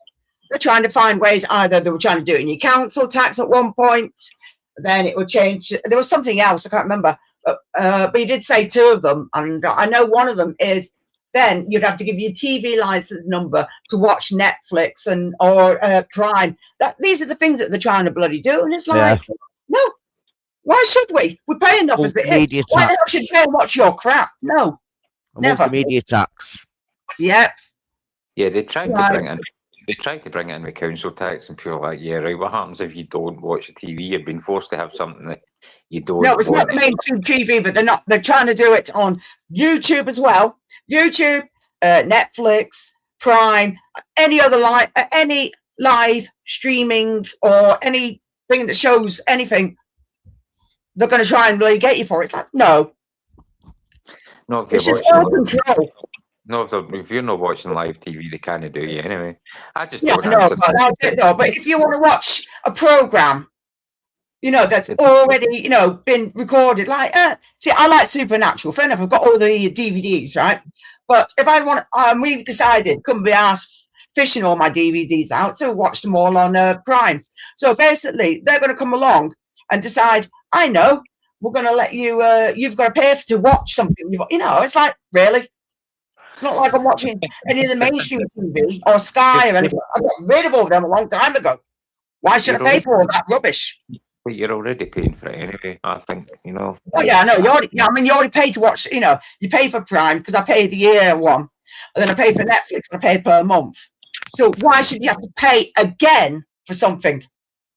I know what you're saying. What do they want to do? But it's not just money, I don't think. I think it's for knowledge as well.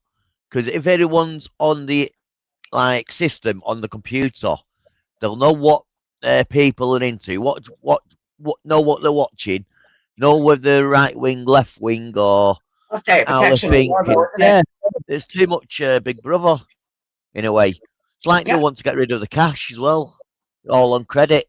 I No know. credit And that's cards bad instead as of well. cash. Really? It becomes like communist China, doesn't it? Like you've got to, oh, you've not been good this week, or you've not done this, done that. Oh well, we're going to freeze your account. No. That's what Well, they did with you've not done so many hours at the community work service, so you're not having your electric on this week. No, that's what they did with the truckers in Canada. Because the truckers in Canada we're against the prick, and it's like, oh, is that right? Or just cut off their wages and stuff. It's bad, isn't it? It's unbelievable. It's communism masquerading as socialism. It's all a lot of nonsense. They're all corrupt. Yep. Well, why can't we see you? Well, what's happening? Why have we got a picture of a fence and a house, an old derelict building? I don't get that.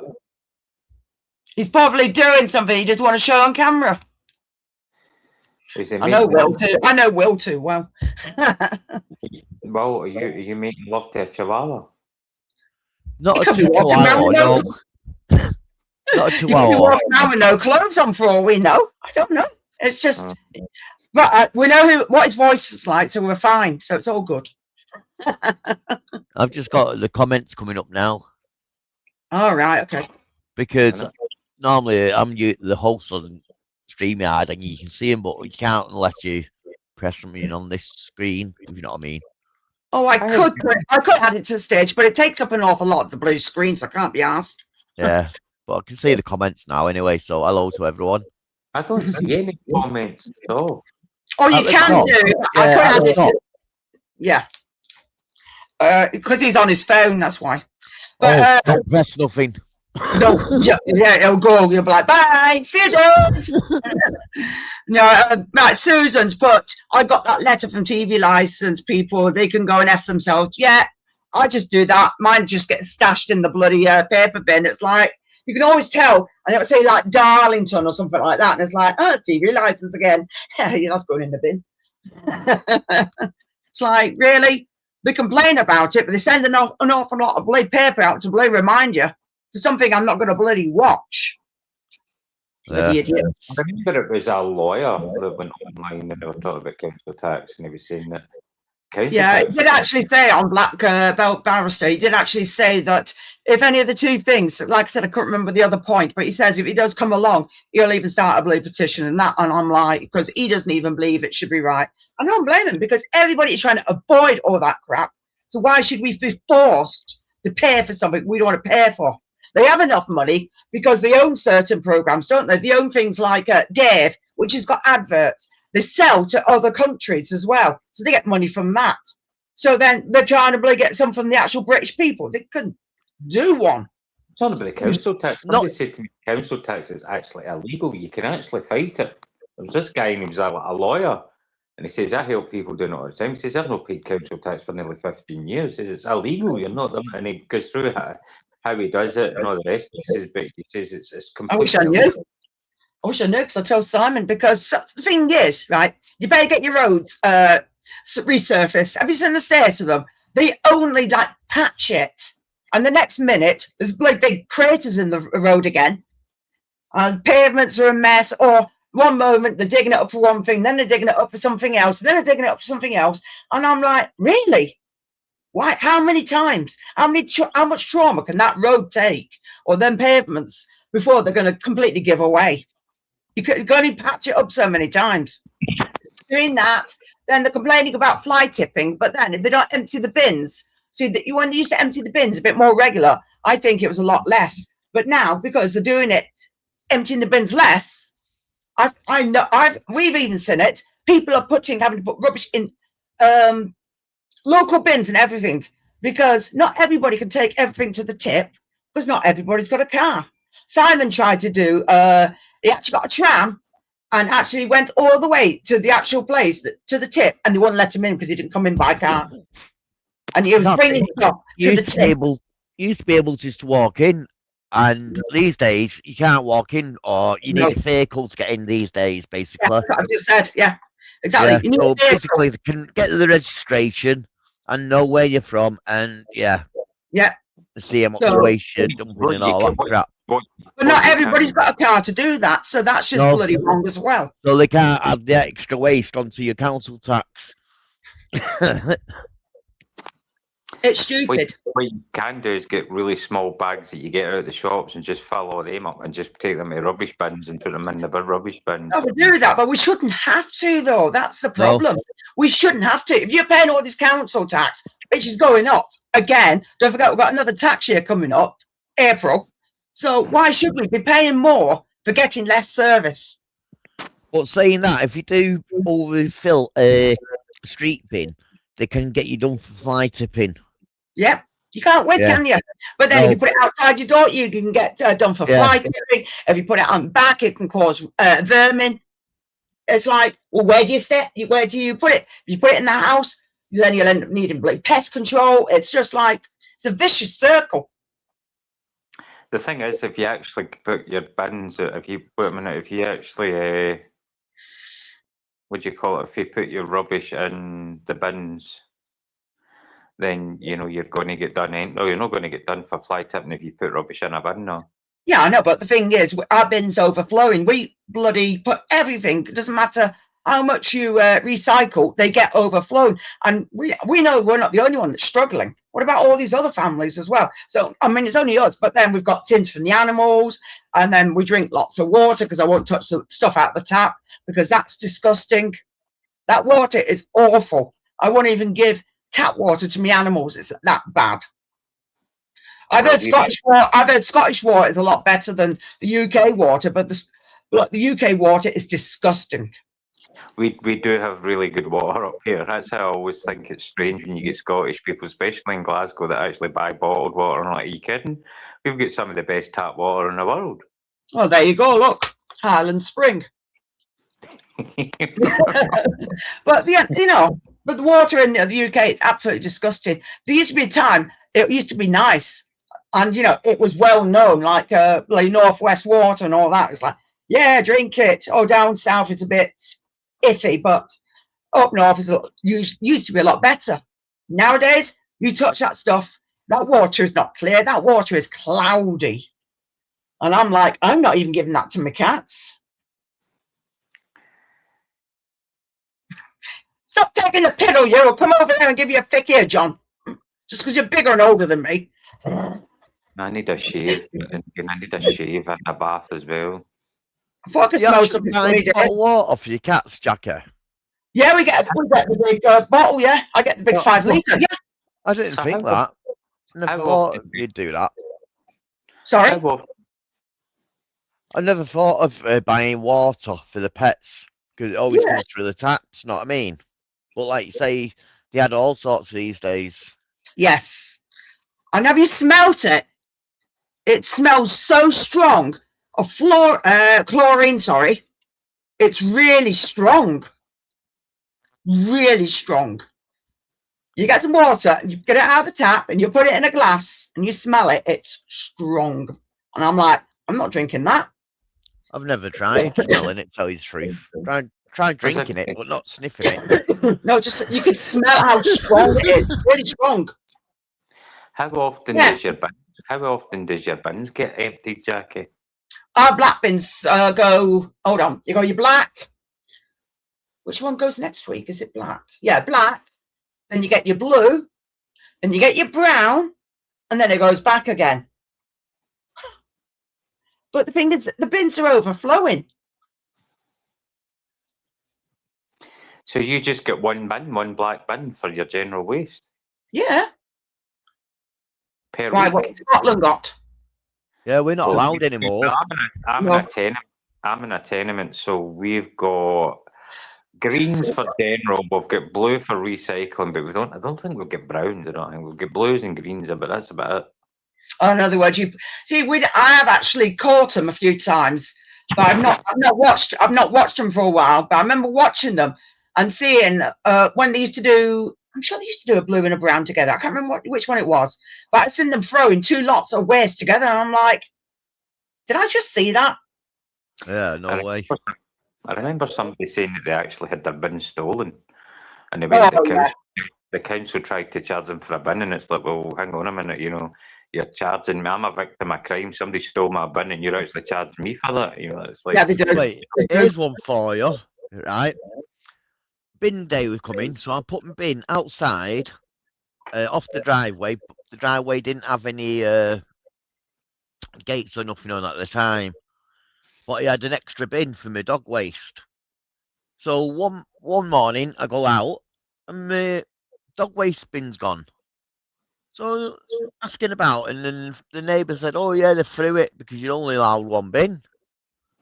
So I went round to the council yard. I said, "Yeah, mate, I want my bin back."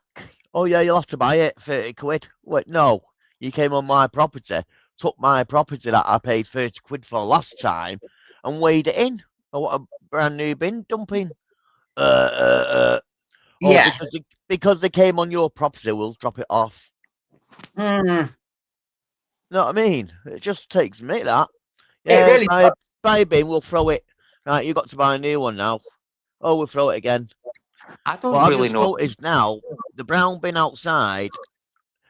I went to empty it because rinsing it out, and underneath the wheels split when it goes on the axle. So what do we do then? Phone them. I've not lost it. I've not damaged it. It just broke over time. So do they want to charge me now for it or what? Probably. Sue them, sue them, Will. Sue them. Sue them for the bonuses. Yeah, they like the bonus, don't they? That's it. Guys, I'm going me. I'm up early tomorrow. Thank you for having me on. Thank you to the chat and that. Well, nice Thanks, to meet John. you. And Urban Legend UK. Wait, what's that picture of that? An abandoned building. I was behind a big air vent. Oh, right. Yeah, you All got right. to So you're a build ghost things. hunter and all that. Okay, now I tell you. Woo. Yeah, he goes in. That was Fletcher's paper mill in the Greenfields. In work, Creamfields. Greenfields. Greenfield. Oldham. What, our Greenfield in Oldham? Yeah. Right. I think I know where the mill is. Yeah, I think I know where it is. Yeah, You should do. There's not much left of it now. It's near Hollyworth, not Hollyworth Lake. What's that lake called? Oh, Dovestones. That's No. it. Dovestones, Yeah. yeah. All right, yeah. Yeah, I'll be Yeah. back. I just need to go to the toilet. you do that. Whee! Anyway, nice to speak to you, John. No worries, mate. Good night. God bless everyone. There you go. You take care, and I'll catch you later, John. See you later. One love, man. Thanks, love. Thank you. Catch you later, John. Woohoo! So, yeah, it's nice when we can sit here and have little bits of debates about things, because I like it. I do, because sometimes it makes you feel better. Well, it makes me feel better at times. But, yeah, tap water is disgusting, as I was saying. The bins are just shit. It's just gone are the days where they actually grew a pair and they'd put the bloody metal bin over the shoulder. Who remembers that? Because I do. I do, but they weren't that big, them bins either. I know, but at the end of the day, at least they got regularly emptied. That's true. Every week. Yeah. So, and the thing is, you could actually leave rubbish in some bin bags as well, and they'll take that too. But now, no, you can't do that now. Oh, no, it's too much hard work. And at Christmas time, you used to come round and get a Christmas bonus off everyone. Some people gave them a quid or so, but it all adds up. Yeah. But apparently now, they're not allowed to do that because the council says, no, you're not allowed to do it. Well, you've Not never right. been up to do that. My dad was a bin man for years, and even he said years ago you weren't allowed to do that. It's just they kind of never really enforced it, but I know what you're saying. Yeah. I used to recycle, but I just put it in a one bag because I'm in a tenement, so there's 9 people in my close, so they need to prove it was me, didn't they? They can't fucking prove it was me. I just fucking muck it, man. Fuck it, man. I'm not very good at tidying up. I threw out fucking 8 bags of rubbish on the street, and I waited until they'd emptied the bags, and I filled up like 3. I filled up 3 fucking 3 bins In hell, man. So it's easy if you live in like a place, because at the end of the day, if you've got large items to remove, you can leave them down there and they'll take it all away. But if you're in an independent house, it's harder, because they used to have something coming round called bulky bobs. Used to be free, but now you've got to pay for that as well. So that's why there's so much fly tipping, because they want money, but people haven't got it to pay. Well, You know, people haven't got that type of money. And at one point, so my argument is they would say, you know, well, yeah, well, who's going to pay for that? And it's like, well, you should take out the council tax that you were already paying. Do you know exactly. what I mean? The council tax keeps going up and up and up, and we're getting the same service. Do you know what I mean? And you're just saying, well, we're already fucking paying for it through our council tax. Exactly. It's going up, and we're not getting anything better. Everything's still the same. So, you know, it's the government ridiculous. They're all wankers, the governments. I'm just going to turn her lights off. Fat bonuses, that's what it is. What bonuses? Was Big it that fat guy? bonuses. Was it not that guy in England, somewhere in London? And he spent, I can't remember what his name was, and he spent £45,000 in 1 year on biscuits. Biscuits? Biscuits. He spent 45 grand. He was like a counsellor, and he spent 45 grand in 1 year on fucking biscuits. There's no way that's going to be such a big exaggeration. They're just adding expenses, you know, for a fact. There's no way they still have more money. You could buy shares in a biscuit factory for that. But his argument was he had dignitaries coming round, so he had to know how you've the tables with the biscuit trays on them and stuff like that. So it wasn't just for him, it was for dignitaries and stuff. But 45 fucking thousand quid for biscuits, fucking hell, man. Yeah, no, there's no way. I'm sorry, but they're just trying to, get extra money. No, that's just a load of crap. That's got to be. It's probably his wife's bakery business that he's buying them off. Probably. That woman that fucking claimed back for what's it called, fucking Jaffa cakes. And there was a woman in 90, she was claiming for sanitary towels. I felt it's like, because they've been fucking bleeding us dry for the last 40 fucking years. I'm glad I don't have them fucking things anymore, thank fuck. I don't know. I've never needed to wear any, Jackie. No, I'd be bloody surprised if you did, Dave. Very surprised. I might need an adult nappy at some point, but certainly not fucking sanitary towels anyway. Bloody, you'll have what is it, tenner, or whatever the hell they are. Tenner awful. Pants. Tenner for men. Yeah. It's shit though, all your bloody insides go. No, I'd be struggling enough as it is. Shit. I've got a big line up there. I've just noticed it. I can really see it. But is that because I've cut my hair and it's just, is it the way I'm sitting or what the fuck is that? Oh, it's just your age. You're getting old now, Dave. Now shut up. It happens. It's just sometimes, like you said, it's just the way your body goes, and obviously you've got a lot of elements going your bloody hairline, and that's it. Yeah, his hairline's gone from the top down to his bottom of his face now. I was watching, I don't know if you've ever seen a couple, and they do the jokes, and they're like short jokes, and they listen to jokes and they laugh. And one of the Jethro ones was saying, "I've got this big fat," know that Jethro, the comedian? Yes, I've heard of him. It's like this big fat wife. She says, "Oh, I hate her. I can't stand her." And he says, "I sees this guy with a nice car and a nice house." And he says, "Oh, you must have a good job. What do you do for a living?" He says, "Oh, I'm a hitman." He says, "Oh, I charge £1,000 for every hit." He says, "Oh, you're the guy I'm looking for." And he says, "Just when you shoot my big fat wife," he says, "there she's there." And he says, "Easy binoculars." And he looks at her and he says, "Oh, you're right. She is a big fat woman." He says, "No bother."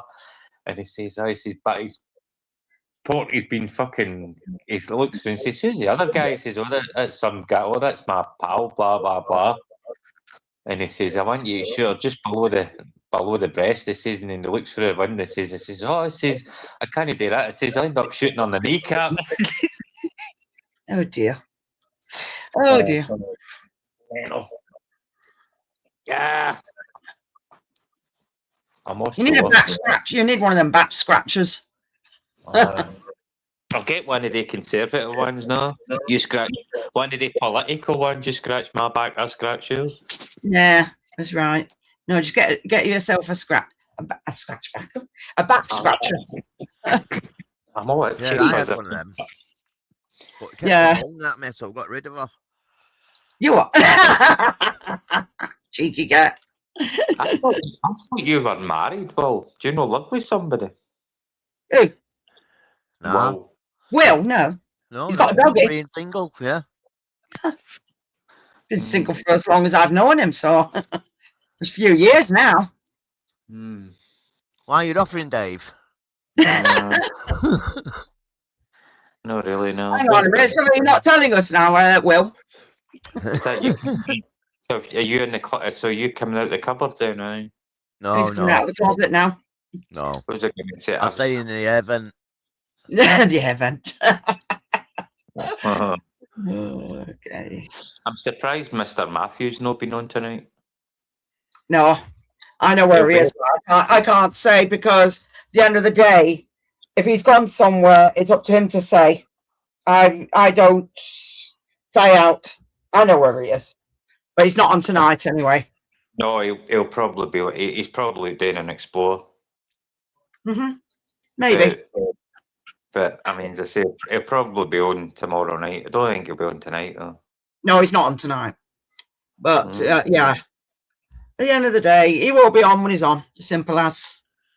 Jackie, that's something I was going to ask you. I put bacon in the fridge. I got it out of Lidl's and it says it runs out. It says best before the 31st of March. Right. And this is the 19th. Do you think it's still be able to eat it? Do you think it tastes all right? We're still in March, you know. Yeah, it's bacon, isn't it? It's full of salt, so it's got to preserve itself. Yep.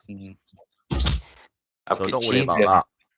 I've got cheese there. It runs out in June or something. We've got an exclusion zone in Glasgow City Centre up here. Oh, did you see the fire? Thanks. What fire? The fire in Glasgow near the central station. Yeah, it's really bad, that. Yeah, I didn't have a look at it today. They're bulldozing it. They're taking it back bit by bit. It was a building next to Glasgow Central Station, Jackie, and there was a vape shop and it was unlicensed. And it fucking went up, and the whole fucking 17th century building went up, and fucking the whole thing went in flames, man. Hadn't he done an interview on TV or something recently? Well, no, the guy who owns it, the Count Dankula, the guy that did the Nazi pug video, he's a Scottish that was comedian. funny, that was so funny. I can't believe they tried to do him because he got his dog to do that, and it's like, really? And it turns out that I think he worked on the same square or something. And we've got a chain of chippies up here called the Blue Lagoon. And he took one of his pals to it and he done a video about it. And we've got deep fried pizzas and all that. Everything's deep fried in Scotland. Deep fried pizza. I know, seriously. Yeah, we do have deep fried. But yeah, we actually have pizza crunchies now. It's not just deep fried, it's actually deep fried in batter as well. You can actually, they're called pizza crunchies. But or half pizza crunch. But as I was going to say, he took his pal and he done a video about it, and on the corner there used to be a coffee shop called Sexy Coffee, but next to it was the Blue Lagoon. But he was on a night out that time with his girlfriend when it caught fire, and then he pulls out this half pizza crunch and he's like, "This is the last half pizza crunch for the Blue Lagoon."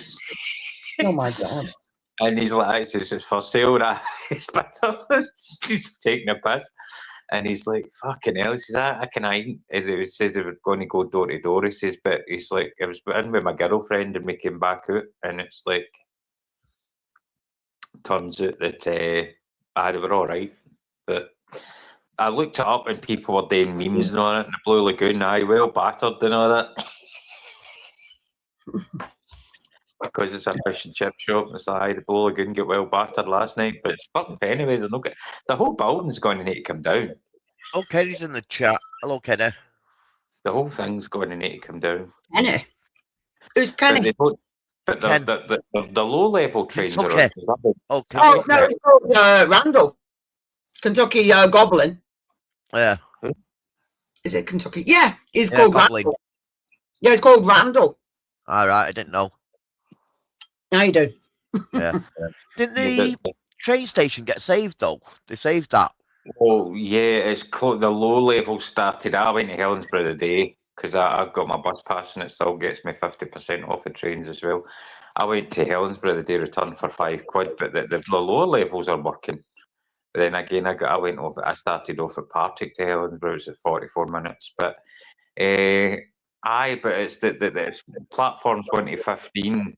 They've only opened 7 to 15, so that seemingly the London trains are leaving at platform 10. Because I've looked it up, but then again, the London trains are normally platform 1 because that's the longest platform. Yeah. But the London trains are, I don't know if there's any, the high levels, it's, I think 7 to 15, the upper levels are opened, but the lower levels are opened as well. So that train station's got two, like upper level and the lower level for trains. Yeah, you've got the lower level trains that go from like fucking Helensburgh, north of the River Clyde, all the way right through to Lanark, Larkhall. You can even get Helensburgh right through to Edinburgh. But I know they're shutting down. In fact, I don't know whether it's this week. Might be this week. They're meant to be shutting down Piccadilly Station because they're doing like upgrading all the tracks and everything. So I remember reading it on online, and it's like, I remember that guy Charlie Veach or whatever his name. He did there's a place in Manchester called Piccadilly Square, but he calls it's Piccadilly Gardens. He calls it Crackadilly Gardens. Yeah, well, that's what it's known for, because obviously it's pretty. It can be pretty rough. There is all sorts around there, but at the end of the day, it depends on when you go as well. You have to just be careful. Man, you got to be careful everywhere. So it's just, you can't win. But the thing is, we've got a kind of a zone in Glasgow City now, and they've done an exclusion zone now. Any more than 2 people within that certain zone, if the police suspect that you're up to no good, then they can tell you to leave and they'll come back within a 24-hour period. But I think it'll just get rid of a lot of the junkies and the homeless. I think they call it dispersal order or something daft like that. They don't have them in Manchester like that, do they? Well, no, I've seen something where they've got a 24-hour dispersal order, and basically what will happen is they've got the right to come and check you to see if you've got any weapons on you, because obviously something's happened, like a stabbing or something, so they've got the right to bloody check you over. But why do it for 24 hours? Why don't they just, sometimes it's a bit exhausting, because who says that person has caused that attack is going to go back? No, I don't think they would. I think they'd leave it. Yeah, I mean, I don't know about that, but do you want to Manchester a lot, Jackie? Not as much. I really don't. Not as much. I have been in a few times, but I used to go quite a lot, but now I don't go as much. The thing is, I mean, is it not quite a good bit away, Manchester city centre, from where you are, though? It is a bit of a way, but it's not the point, though. Because I used to go for things like some of the music places, because they've got more variety, and there's certain places you want to go to because they've got something more. Like I like Forbidden Planet because it's got all sorts of weird stuff in there, and I like it in there. Can you get a bus from yours all the way to Manchester, Jackie, or do you have to go through Oldham? I can get a bus from mine. It's like one way, like a big long one road, isn't it? If you know what I mean. Where I live, it is. Yeah, you can get 2 buses. You can get there's a bus stop near me. I don't go on the bus to Manchester. When I've been in Manchester, I've cheated and got an Uber down. Don't blame me. It'll probably take you hours on bus. Yeah, exactly. It's a ball like. But then as well, you can get there's a tram station not far from here as well, Durka tram station. It's not too far away. But all the tram stations, you've got Durka, you've got what goes to Durka, Rochdale, and no, I'm lying. Durka, Shaw, and then it goes all the way up to Rochdale. Going the other way, it goes through Mumps, then it goes to another part of bloody Oldham, and then it just carries on all the way down to Manchester, and you will stop. I'm trying to think if that one goes up. I think that tram goes all the way to Piccadilly State. That can go to Piccadilly train station. How many stops? I've never stayed on it that long. There's quite a few. Yeah, so basically I can get an Uber from here, which I do more often, or I can get a bus that will take you all the way down to the actual station. Even though I've got a bus thingy. I don't do it as much anymore because it's a pain in the ass. And if you especially if I'm stuck standing up, it's just like, no. Then you got to carry stuff, and it's just like, no, not really.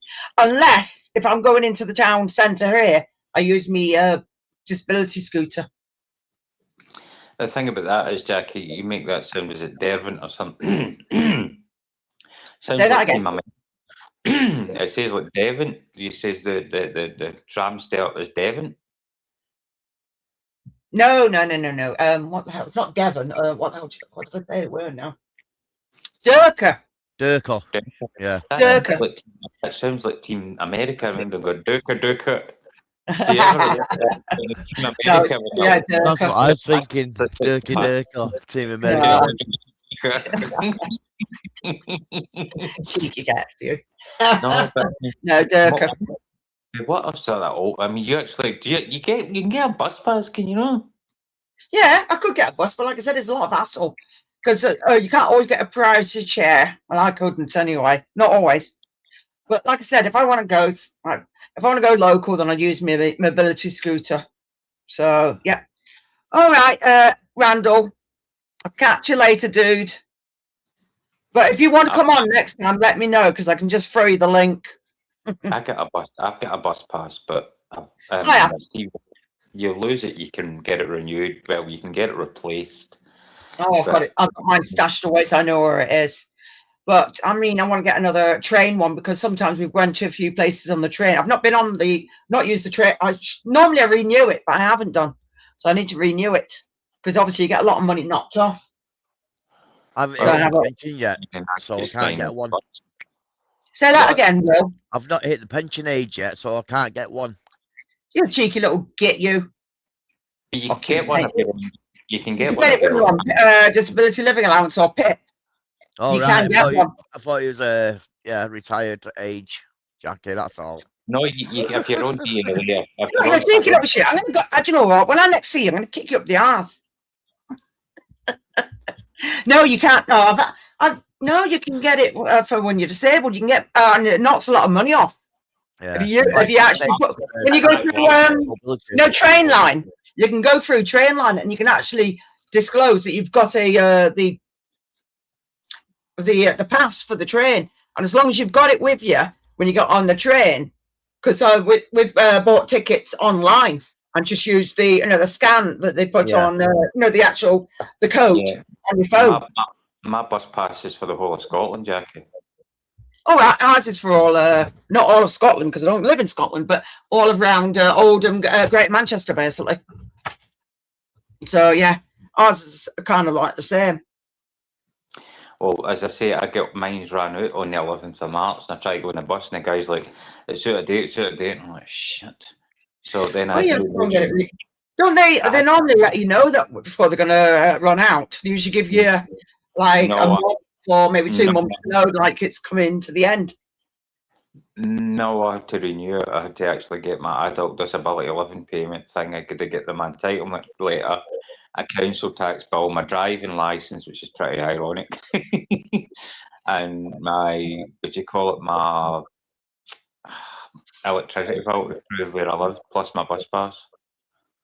So I phoned them up, and they're like, because I actually phoned them up to replace it as opposed to renew it after it ran out, and I was like, shit, am I going to get one that's like ran out of date, and then I'm going to get two? And they went, no, so we actually sent it out yesterday. It's valid until 2029, but I can only get discounts on the train because Strathclyde region does not officially exist anymore.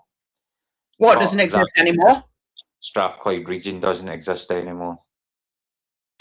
Because we used to have regional councils as well as county councils, but we've got Glasgow. We used to be Strathclyde Regional Council, but they don't exist. But for reference purposes and travel purposes, if I get on a train anywhere in Strathclyde and get off at Strathclyde, I only pay half the ticket at certain times.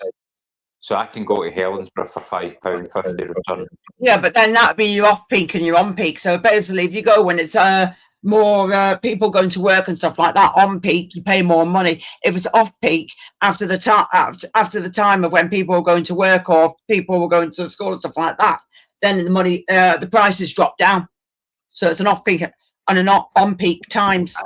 But I'll only get discounts during the off-peak. Even if it's on peak, I won't get any discount. I still have to pay the full amount. Yeah. I remember being a kid, and Do you remember that far back now, Will? yeah, just remember being at high school, and there was a paintball team in Fellsworth. Yeah. So I got up there, walked up there, and my mate met my mate there. He's like, "Come on, let's get the train back." I went, "Oh, can you get the train?" He went, "Yeah, it drops you off at Dean Lane." This is when I lived in Moston, like. Oh God, yeah. So we got on. It was rush hour, and we was like crammed up, really crammed up. But there's nowhere to buy a ticket or nothing. But by the time we got to our stop, it was too crammed before the inspectors came for us. You know what I mean? And they didn't have the guards outside then days because it was back in the day. Yeah. But obviously things have changed because so many people have tried bloody jumping things like the trams and everything. That's why now they're more vigilant. Whereas before you could just about get away with it. Nowadays you can't. Because we was quite small at the time, we just like below everyone, if you know what I mean. So yeah. Think about that as well. Are you right in the middle of Manchester, Will? No. No, he isn't. Not where he lives now. No, it isn't. Or Moston, where that was. Moston out of the way a bit. Because I used to go to the swimming pool, and I forgot the name of the bloke place I used to go to. That's it, Harper. Yeah. Because we went up there when it just been open. I was living around there then. And then we found out a few weeks later there's been a shooting. I'm like, really? Gotcha. You sure you have been around and old enough for your bus pass? I'm going to give you a fucking fick here when I get hold of you. It's Victorian, that bass, isn't it? You little shit. I am. I'm going to bleed castrate you personally. Where's them 2 pieces of bloody bricks? Oh, you're talking about the new one on Asda car park. She's going to knock your block off.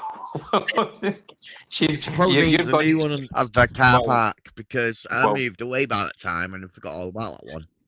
You're going to have it's been a while because we lived in a couple of places in Manchester before I came back to where I live now. Yeah, the Victoria one closed down. I remember going... I didn't go to the, do you know what? We didn't go to the.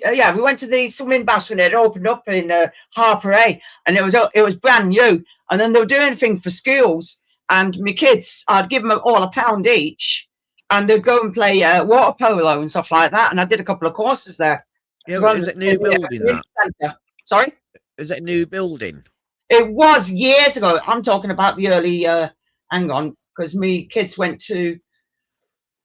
Like early 2000s at the time. Yeah, you talk about the new one. Yeah. I was remarking to the other one around the corner. Yeah. Where we used to go from. We used to go from primary school there, and we used to go swimming, and you have to break the ice. Because it's Victorian, like you say. Yeah. And there was also cockroaches swimming with us and stuff like that in there. Oh. Yeah. So I've got cockroaches, but I know where they are. But you don't want them in your swimming pool. That's not right. But I remember going to an old school. This is all the way when we lived at one point in Worcestershire. And it was like, go in the showers. And it was like, quickly, throw some water on yourself. And like, not going in the showers. You see all these blue cockroaches, like, fuck off. Not going in there. If I'm going to go and have a wash, I'll have a wash, preferably without bugs. I like bugs, but I don't want to have a bath for them. But yeah, I think that was open till like late 90s. And like you say, the new ones opened about 2000. So yeah. Yeah. Makes sense. Like I said, I'd only not moved there then. I only lived Moston for about a year and then before I moved away again. Yeah, they closed down and I think they built like a library on Hold on, Dave. Can't hear Will at the same time. Say that again, Will. Sorry. I think they built a library next to it and knocked down half the swimming baths and kept half the old one, if you know what I mean. And then built the new one across the road from it. See, like I said, I wasn't there that long, so like I said, we lived there, and like I said, the kids went there. Then when I moved up here, not this actual house, my old house. And then we had the old swimming baths then in Oldham. Then they were doing another thingy scheme, and again, we only lived over the road from where it was. And basically, again, the kids were going and they were doing swimming for free, so they would get up as early as they can. So, I mean, as well, was that the one in the town centre? In Oldham, yeah, before they knocked it down. Yeah. Yeah, I remember going there myself and off the diving boards and stuff like that. Yeah. Morrison's. Morrison's?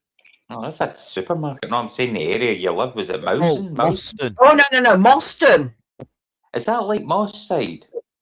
No. No, Moss Side's a bit rough. Then you got Blakey. Oh, not Blakey, Yeah, Blackley. Moston That's was gonna be a like bit rough as small well. town, like small town, little village area. Yeah, they are little villages, yeah. Back in the day. Yeah. And Moston actually comes from moss, which it means wet land. Yeah, Moston. Yeah. Yeah. Because where we lived, it was not too far from when we came out of the house that we lived in. You'd go up like a bank, and there was the blue train tracks. So it would be sat in the house, and you'd hear the blue trains. Yeah, and basically it's just like a street now. Everywhere's the streets around there now. Yeah, it's been a long while since we moved from there. But you have both been pretty much in your own wee houses for quite a long time, haven't you, Jackie? You've been in yours for This house, I've been here since 2018 now. I've lived in 7 years. I've been in my house since my tenancy, my full tenancy started in 1999. I'm 27 Yes, years. I probably moved a few times since then because this is a permanent residence, but before they were all rented or they were private rented. This isn't rented.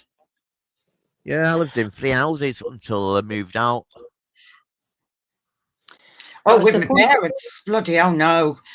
We moved quite a bit because my dad was in the army, so we moved around quite a bit then. What reg was he on? Fucking no. I don't. I really don't. But we did live in West Germany for a while. So you were an army child then? Army brat, yes. I was born in the army. I was trying to avoid the brat word, Jackie, but you. No, it's not. They call us army brats. Yeah, I was trying to be diplomatic, but you're like, fuck it. No, army brat. You're concerned, is it, Jackie? It's just that I was a fucking army brat. It's like where Matt says where he lives, right, in Salisbury. Well, I was born in the army in Salisbury, Wiltshire. So I was born down south. So you were born in England then? Yeah, I was. My sister weren't. So we used to pick on her. Well, sometimes you get to every now and again. It's like, you're a foreigner. Because your sister was born in Germany. She was born in Germany, yeah. Yeah. I heard a lot of celebrities that happened to as well. John McEnroe was born in Germany. Bloody hell. Yeah, because a lot of people were probably stationed out there at the time. Yeah, well, I think there'll be a lot of American babies probably be born in Iran soon. What things are going. There'll be American bases in Iran soon, I think. Well, fair enough. Could be. Doesn't matter. I just think this thing's just going to go complete. I just think I'm waiting. I think this is the real calm before the storm. It could be because we reckon that something big's going to happen because people are not going to put up with all this shit.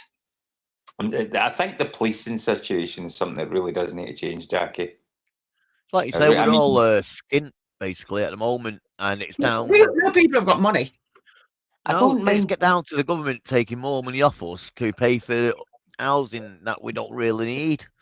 Yeah, enough houses to take the homeless off the streets. Yes, and take other people that shouldn't be in them houses out. Now, it doesn't mean that you're racist or against people, because we're not. But it should be our people, our communities first. We should be a priority, not. No, well, do you know what I found? Yeah, the legal. Sorry? right?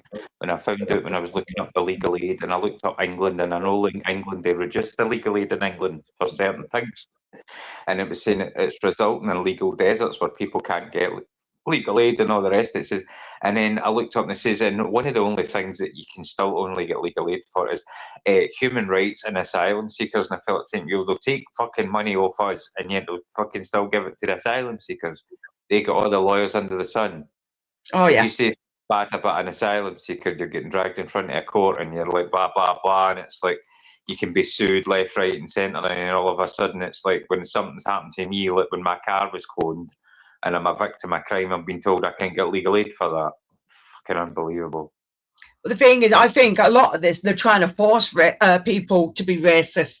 Where everybody was getting on at one point, now it's like, oh, we don't like this now. We need to do something to bloody get everybody at their throats. And that's what I think they've done. Because there was a time that everybody got on and everybody could have a laugh. You could take the piss out of each other and nobody would be offended. But now everybody gets offended and you can't say this, you can't say that. And it's wrong. I mean, there was a time when there was genuine racism, but it was a long time ago, and then it all started taking off, and people started to get along with each other. And I don't think the government quite liked that. So it's like, oh, we don't like that because black and white people are actually getting on with each other. So we've got to stir the pot. We've got to do this, and we've got to bring in political correctness, and it just turns people against each other, and it's not right. Nope. That's why they opened the borders too much. Say that again. That's why they opened the borders too much to disrupt what's going on in the UK. Yep. I don't trust any of these political parties either, though, Jackie. I mean, look at Reform. They've already made it perfectly clear they want to fucking privatise the NHS. That's why you go for Restore Britain. I mean, you want to vote for them? No, Restore Britain. Yes. What does that Not mean? reform, restore. What does that mean? It means he wants to send them all back. Well, I don't mind that, but we need to sort this country out first, because at the end of the day, if we went to their countries, we would have to respect their laws and do everything right according to their system. But it isn't. It's not that way when they come here. They want everything that they've had in their countries and what they believe here, and it's not fair. It's not right. It's not really nothing, but if you're a shoplifter over there, and you, like you say, you're tourist and you just go around there doing what shoplifters do over here for fun, they'll have your hands off over here. Exactly. Say, no, let them go. Let them. Yeah. They actually do that literally in Saudi Arabia. If you get caught, it's not just us. Got your hands off and everything. But why can't they? And then that's another reason why the bloody council tax goes up for all these people that go shoplifting in all these places. But they can walk out with it, and they're like, "Oh yeah, we can't go and chase you." And then it's like, so we're covering for that too. I mean, there used to be a time if you were on benefits, you wouldn't pay any council tax, but now you do. So you're still paying. Well, they actually do. They charge me for water rates or whatever it is they call it. But that's like $300, but it's £30 a month, and that's like years ago. That was like half a fucking subscription for satellite TV. Yeah, it's going up, and I'm refusing at the moment, but I might eventually start paying them because they've started pissing me off. Like I said, the thing is, this is why people are ill. If they're drinking the water, don't forget you're washing your dishes. You're doing your dishes, whether it's a dishwasher or not. And then you're washing your clothes in it. You're having a shower and having a bath. I've known more people that have got problems with the skin now. Think about all the stuff they're putting in it. I know you can get filters for that. There was a guy in America that it was this conspiracy theory, and he was saying that they put this stuff in the water like chlorine, and it says it actually dumbs people down. It reduces the fertility. Yeah. Alex Jones, that was. Alex Jones is brilliant, even though he's a bit of a loudmouth. Some of the things he's come out and it's a bit wrong, but a majority of it he's been right with. But that's the thing about that, though, Jackie. Some of the things I don't agree with what he did with Sandy Hook. That was taking a piss. Oh, I know, that was Sandy Hook that was bad. No, I'm saying that was conspiracy. Yeah, I'm sorry, but I don't agree with that because that was awful what happened to all them children. and he gets sued, and rightfully so. He gets sued for that. That wasn't right. I mean, Well, he's some of not the other things he was right about, though. That's the problem. Yeah. So, Things slowed yeah, he went a little bit too far with that, but other things. So it's like, yeah, I know what you mean. It's fucking weird, man. The whole world's weird. Yeah, of course it is. I've just noticed that the whole world's weird, and I keep. You've only just noticed. How long's it taking you? Oh, he's hit the wrong button. He's hit the wrong button. You still there, Will? Yeah, it's not that. He's realised what the world's like, and he just thought, right, I'll have to end it now, and just ended the live stream. No, don't end your live stream. I mean, end it. Yeah, don't end your live. Yeah. No, don't do that. Fuck that. No, Things no, are not no, that bloody bad. No, No, not that bad. naughty. No. Do No, not. do not. End your live stream, yes. Hopefully, like you said, don't want just to be on press the the live. wrong button. Yeah, I think he has pressed the wrong button, the absolute muppet. He is. Yeah. I'll probably get a message. Hold on. He's coming. He's coming on. See you. You pressed the wrong button, didn't you?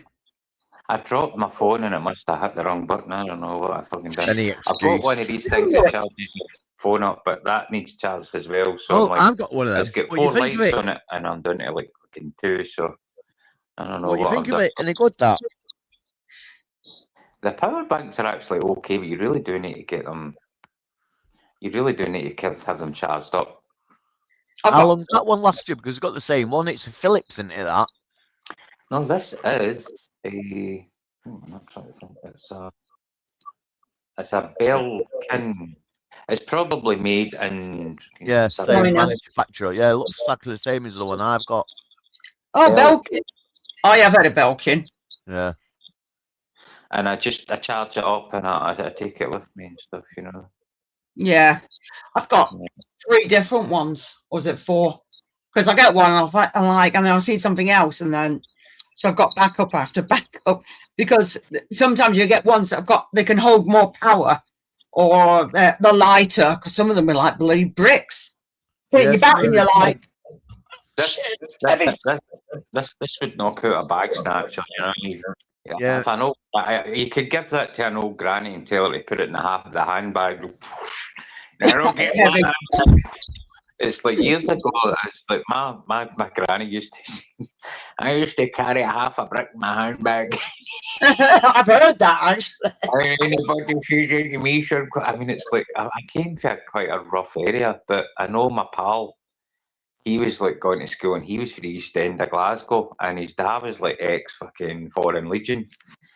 And when he was like 30, he was getting like bullied at school, and his dad pulled out this big steak knife, or it was a hatchet or something. He says, "Put that in your school bag, son." Oh my days! Oh no! I know. He said, I think it was a steak knife or a hatchet or a meat cleaver or something. He says, "Put that in your school bag, son." Put that. That's mine, Philips. You'd have to take your back down off properly. Oh, hang on. Bloody hell, And you big. press the button on the other side there, yeah, and it lights up 4 buttons on the other. yeah. How I've long got does it different ones, take? yeah. I don't know. I've just bought it. Oh, you just Got like bought 4 buttons on the slots at the bottom, and yours the same. Looks like. Yeah, some of them have got a few slots in them, because obviously it's for, you get ones for iPhones and all sorts of iPhones, and obviously the ordinary C or the. I've got 2 slots, well. Yeah. 2. Yeah, C. Don't bought it. ask me how many slots I've got. I've just turned that. I'll just make a meal of that if you don't ask me how many slots I've got. Shut up, you. I don't want to know about your slots. No, I bought. I've got 2 there. Look, I've got one that it plugs into, which is the big fat one, which is the USB. Big fat one, he is very technical. Hello. Yeah. What's I up, Will? bought it basically for my camera. No, when I'm out when we're videoing, and my battery goes dead. Yeah. But you're not going to get they say you're supposed to get 4 charges. You're not going to get 4 full charges. They always say you're going to get 4 full charges. It's like when you buy these headlamps and it goes, it's 5 million lumens, and it's like, yeah, right. Yeah. Yeah, exactly. You're lucky if you get about 1,000. You know what I mean? Seriously, 'cause it was Matthew that said that to me, because I got this lamp and it's like off like Amazon or something, and I'm like, oh, it's like 2 million lumens, and he's like, Matthew's just coming here. And you fell for that shit. It's like you're lucky if you get about 2,000 lumens off it. That torch I just had then, Yeah. that's 32,000 lumens, and that retailed about 400 quid when it first came out. Shit. Wow. And that's just 32,000 lumens, and it was the world's brightest torch at one point. Didn't Matt get his taken off? And what's the name? Police still got his, haven't they? They took it. His flashlight. light.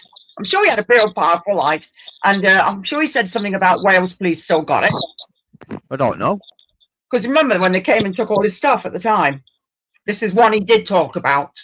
Yeah. He talked about it on the live. I don't So know. I don't know that's why whether I'm it mattered mentioning or it. I'm sure he said they had one of his lights. Unless he's got it back. I don't think he has. Does ring a bell, that though, like you say. Yeah, I'm sure his powerful light, they'd had it. So I'm not, yeah. Right, you, Robin. That's all I can say. It's about right, though, really. Oh, dear. Will's coming on camera now. He must be feeling bold. No, he was there before, but now he's gone all. Yeah, it should. There's a black square now. We've got trams in it. Just remind, we've got trams in Edinburgh, right? But you know, I can't use my bus pass on them because it's not issued by Edinburgh City Council. It's only issued by. Can't use it on a tram. You can use ours in a tram. Yeah, but the thing is, it's because I've tried to go on it once. And well, it depends on who issues your bus pass, because different councils. But the bus pass is for every bus in Scotland, as long as it's not one of those, what do you call it, those charter services. But any service I can use a bus pass, but if it's trams, they don't let you on unless it's issued by Edinburgh, because the trams are in Edinburgh. The trams are not included in your bus pass unless it's issued by the Edinburgh City Council. Well, ours is from, even though it's not my local council, they originally come from Manchester. They get sent out in the post. Well, mine's was sent out not yesterday, but the day before, so hopefully I'll have my new, nice, shiny one tomorrow. And basically what you can do when you get on a tram, you got this little thing on the actual wall, and it tells you to scan in, and you just put your pass up to it, and it'll make a noise, and the thing will go green. And then you get on your tram, and if you get checked around, you just show them that you've got your pass. And when you get off, you've got to scan out. And you just put it on there, and then it'll just say out or something like that. It cost me a force. I had to actually get an all-day ticket on the bus. I had to get an all-day subway ticket as well. And the thing is, my bus pass is actually also a smart card for the subway. But normally, if I top up, I put £4 on it. It only takes more. It won't take more than £150 off me a day. But if I put £5 on it and it's a single, if it's no longer valid and it's no longer being used as a concession, it will take £1.80 for every journey that I take. So I done that, and then I put 60p on it, and then I went back and I just topped up with £4, and I was like, can it? And I just got an all-day ticket on the subway, but I only used the subway twice. I thought, so how much food you get? What? How much food do you get for it? What do you mean? Oh, right. I don't think you get food on this. It sounds like a bloody, I don't know whether they do them anymore, but they used to have an Oyster card in London. Because I remember I used to date somebody down there a long time ago. And they actually get an Oyster card, and you used to be able to top it up to use their tube and to go on their buses. And you used to put money on it because they didn't have cash on it. Yeah, you can't put cash on it because the machines do take cash, but get an Oyster card, or I've got. Well, but he's in Scotland, isn't he? But yeah, it'd be similar to an Oyster card, I reckon. Yeah, well, yeah, but the bus pass. I'll show you the bus pass. Oh, bus pass. Yeah, I know about the bus pass, but this other one, so you can top up on it. Is it a separate card or the same card? If you can top money up. Well, the card itself has a microchip on it, right? Yeah. And you go in the bus, you tap on, and the driver says, "That's it, you're cool," kind of thing. And I'll cover my name. I'll try and cover my name. Oh no. That's it there, right. Give me a minute. That's it there.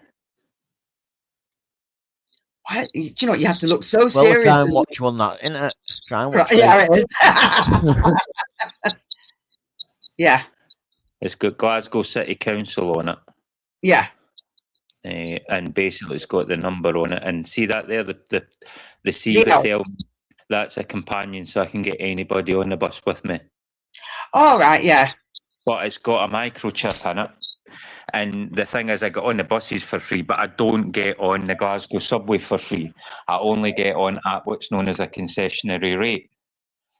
Right, so And, basically it'd be like a child's, would it be a child's price?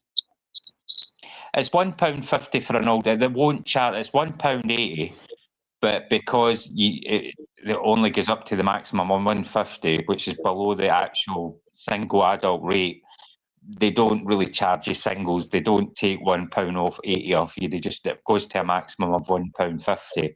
So when I go to the subway station, there's a little orange thing, and I put that card on top of it, and I put my bank card in, and I say, right, can I top this up like a smart card, which that is effectively a smart card, because you can go to the machines and get a smart card and top it up, and it's like a little orange card, even if you're non-consumption. But if it's being used as a smart card, that will take, if you've got £10 on it and it's no longer in date, it'll just revert back to being a smart card, and it will take. But if you put £10 on it and you go through a turnstile, it will take £1.80 off your maximum. And then if I come back, it'll take another £1.80. But if it's concession, it only takes maximum of £1.50 per day. And that's my subway ticket. That's my all day for the Scottish. Right, I get you. It's a bit like the buses around Manchester. They only charge a certain rate in Manchester, don't they? Yeah, but you go. Which ones are them? Because they're not stagecoach anymore. They're B. I don't know. That's what I'm saying. It's a bit like that, isn't it? Where you can get some like that. Yeah. That's the adult all day, which is £4.45 for an all day ticket on the Glasgow subway. But if I had put that onto my bus pass, which also doubles up as a subway pass, then that would have lasted me 4 days. That would have lasted me, and it would have been unlimited. Once you get to the £1.50, if you've got £2 in the card and you start your first journey at 6 in the morning, you can go on and off that subway all day. It won't take any more off you. Right. You know, but the thing is, as I say, it's that what you're talking about. Well, when you're talking about the buses, they take a certain amount off you. But if you've got a bus pass, it doesn't. You don't get. I don't get charged one single penny when I've got my bus pass. Oh yeah, you got your bus pass. No, I don't. If I went on it, I've not been on buses for ages now. I was just like I said, I was sick of everything. It's all changed, hasn't it, now on the buses? Yeah, I think they have. I've not been on them for a while now. It's a Saltair card. I can go all the way up to Ullapool with that. And I've done it before where I went up to Ullapool, and that's where the ferry to Lewis is. And I thought, I've went this far, I might as well just get the ferry. Or was it I can't remember. It was still a Kyle or somewhere like that. And I went up, and I thought, well, the ferry's only £10 there and £10 back. And thought, I've not been to Lewis for a while. But once I get to the Outer Hebrides, the ferry cost me £10 there and back. But once I'm on it, it doesn't cost me anything on the buses, because the buses are free all over Scotland. As long as it's a shared bus, it doesn't cost me any money. So I can go all the way up to. I've been to Aberdeen. I've been down to Stranraer. I've been to Campbelltown. I've been up to Fort William. I've been up to Oog. That's what I said to Matthew when he went to Skye. I went. It didn't really. It done himself. Skye is one of the. I used to go up to Fort William, and I used to think, "Oh, Fort William, it's beautiful on the way up there," and it is. And then, but see, when I go to the bus, it's the longest bus journey in Scotland from Glasgow to a place called Oig. It's spelled U-I-G. It's pronounced Oig. U-I-G. Never heard of it before. Funny spelling. And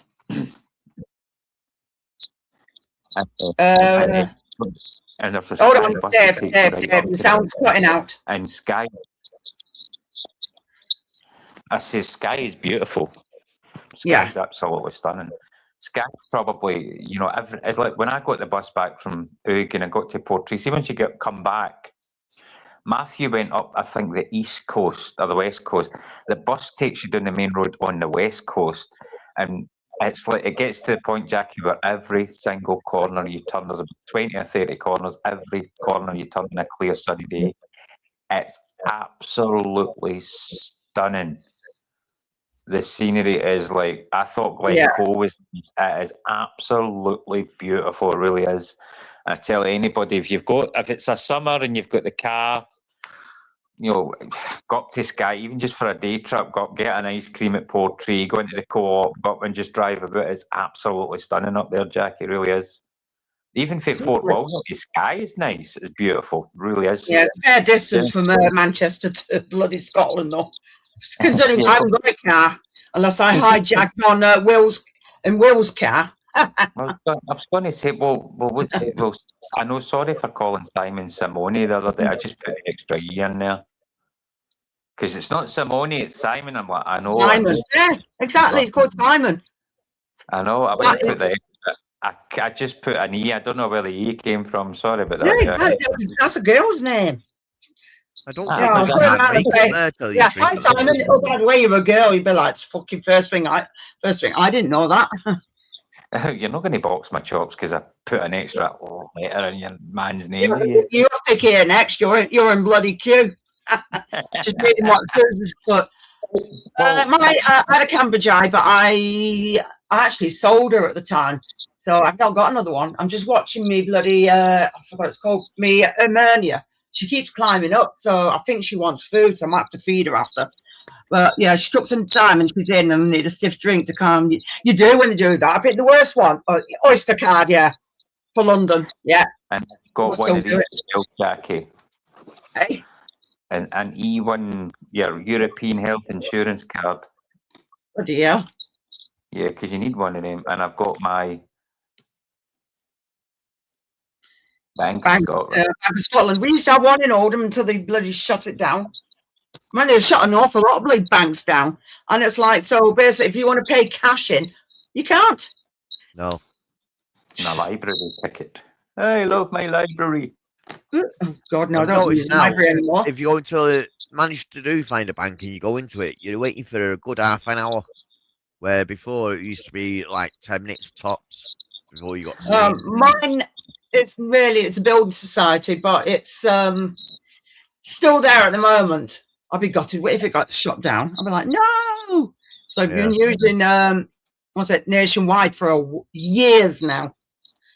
So they're the ones that do things like if you put, because I've got different accounts for them, and if you put money into a savings and something else, or if you're paying direct debits or something out of it, then they'll give you, I think it's called a fair scheme or something like that, and they put £100 in your account. So last year I got £100, and then they give you, I think because they merged with somebody, I forgot what company it was, they merged with somebody, so everybody that was with them got £50 as well. So I got 150 for nothing last year. That's not bad. You should get Simon to learn to drive and get a car. No, he can drive, but he won't drive because Simon. I think he said that it's something had happened, so he just didn't do it again. It's not that as well. It's money. Everything is money. Don't forget the petrol's gone up. But I watched was it one of Charlie Beach's bloody stream, and when he went to Florida, and he says, "Oh yeah, I put what I worked out as an equivalent of £20 into my tank." And that last, it filled it up for the day. And I'm like, no way. But when I talked to my daughter, she said she paid nearly 95 and nearly fucking passed out. I'm like, whoa. It's a hell of a difference. It is. My Fiat Panda, before I scrapped it, my Fiat Panda was about £40 to fill it up. That's what I mean. It's money because you've got to pay your car tax, and you've got to pay for the car, then you got your MOT, then it's fuel, then it's it's just it's money, and people haven't got that type of money. It's what Panda was yours? Was it the old Panda or the newer shape Panda? It was the old Panda. It was like a £500 car, and it was fucked. Yeah, you probably get more for it anyway. Just how it is. I scrapped it. I got £140 for it.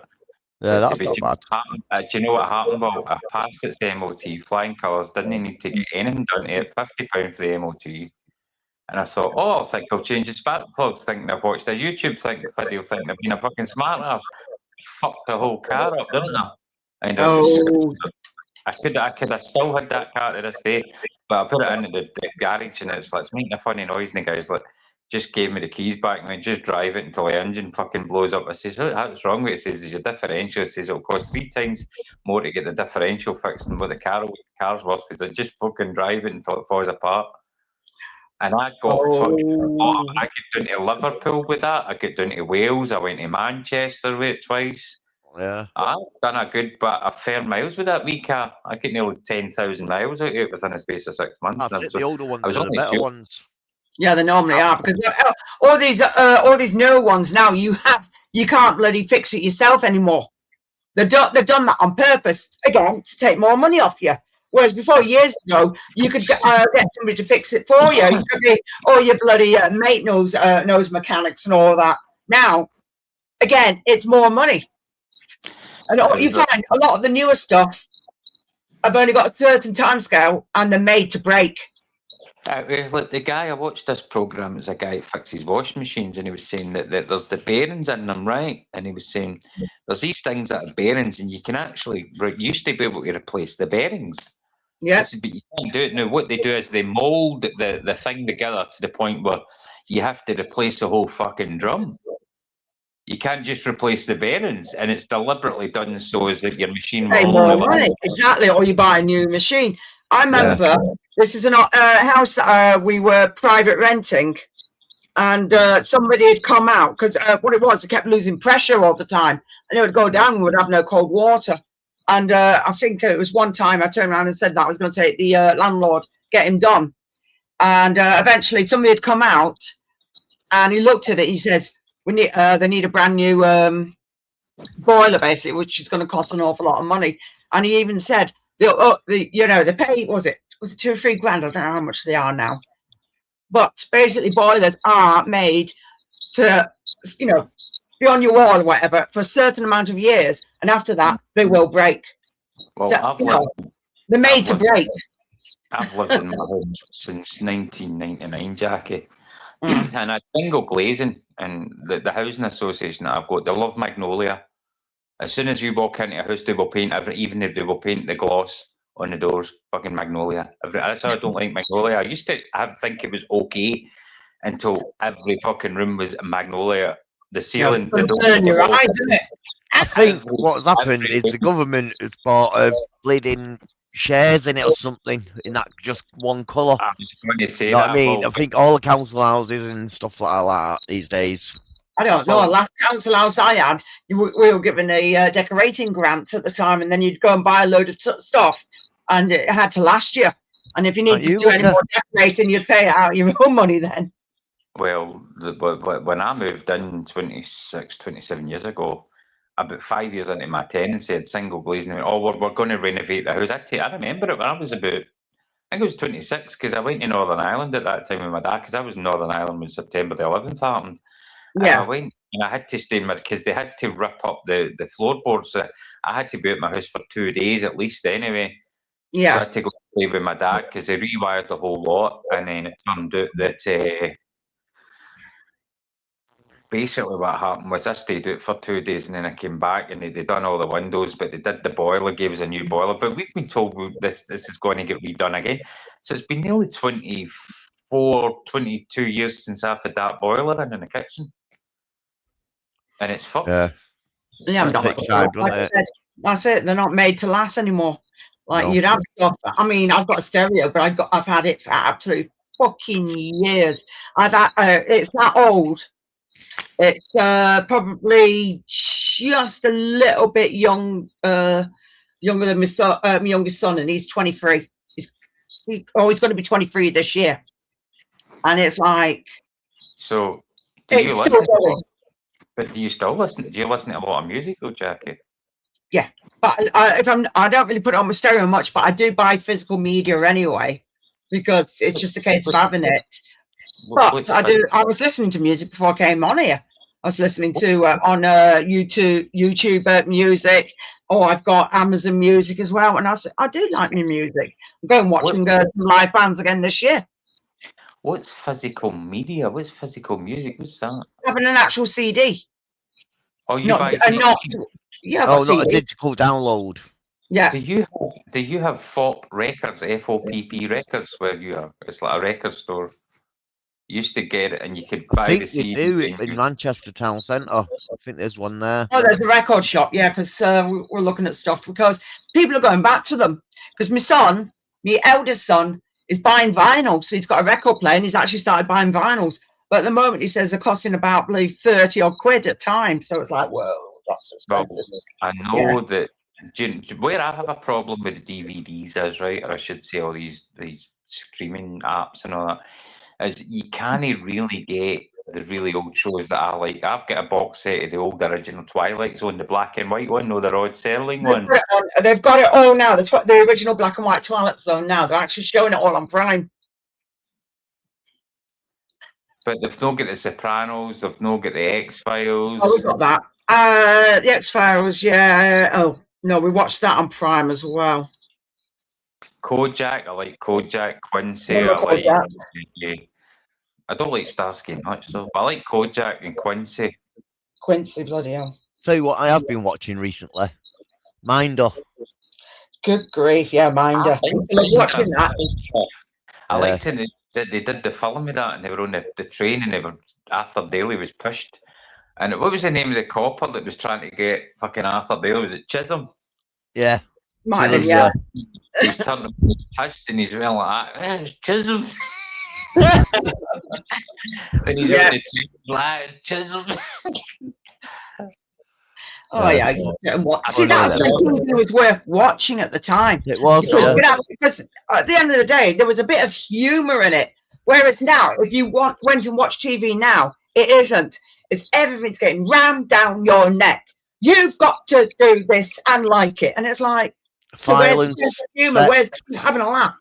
Yeah, it's violence and sex rammed down your throat, and everything. Right morals for this and right morals for that, and yeah. You must be woke.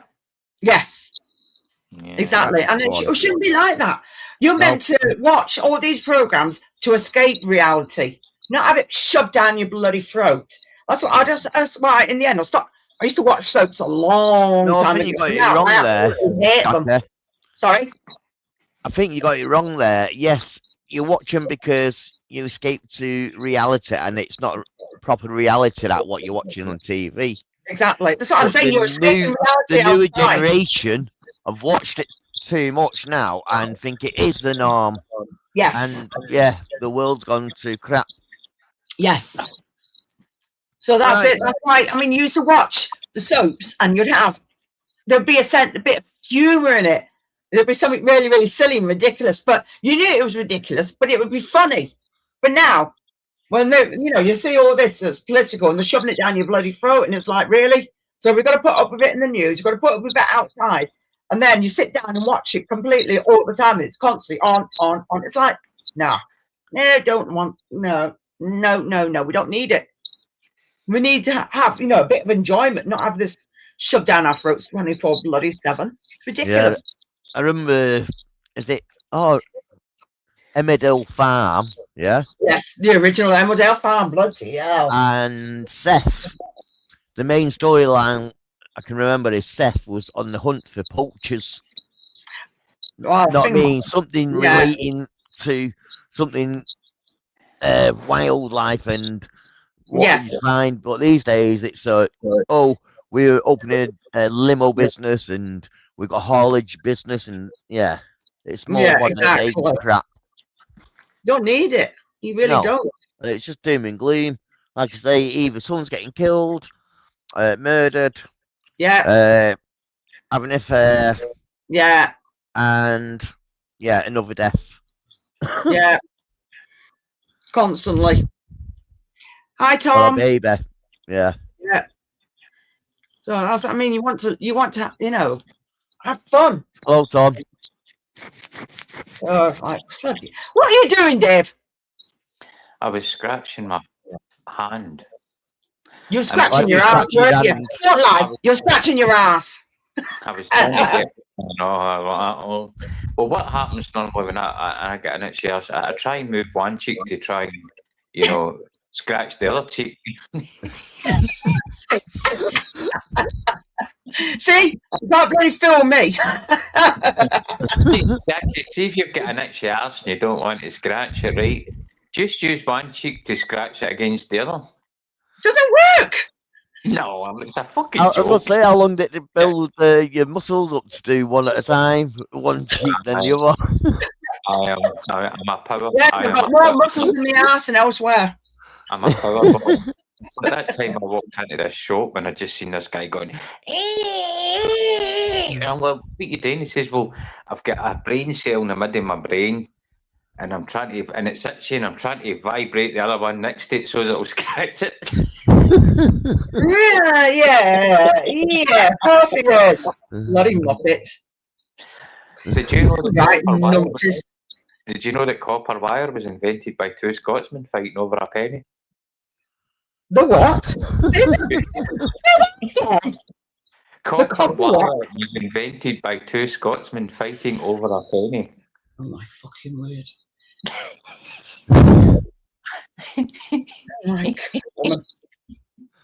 I fell in my backside the other day and this woman says, did you fall, son?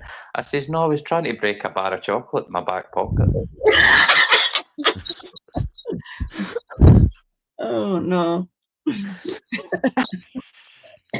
I'm that miserable I can drink boiling water and piss ice cubes.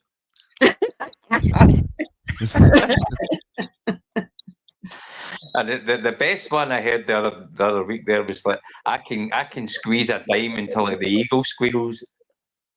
To the what? Until the eagle squeals, because every time's got an eagle on it. Because it's been miserable. Yeah, the American eagle. Yeah. Oh, dear. I dropped a 50 pence piece the other day and it banged off the back of my head when I was trying to pick it up.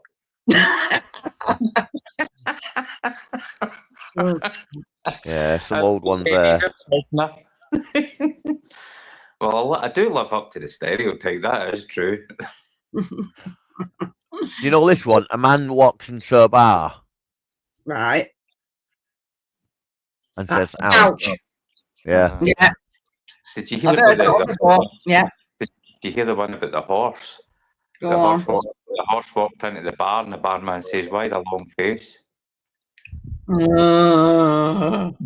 you know document? No, was it a document? Was it a short video when you were walking past a field with horses in it and you were petting the horses? Remember that? I didn't pet any horses, but I did see a field of horses, and this horse was having a right bloody paddy. It was kicking the side and everything, but it was a big sign saying "Don't feed them."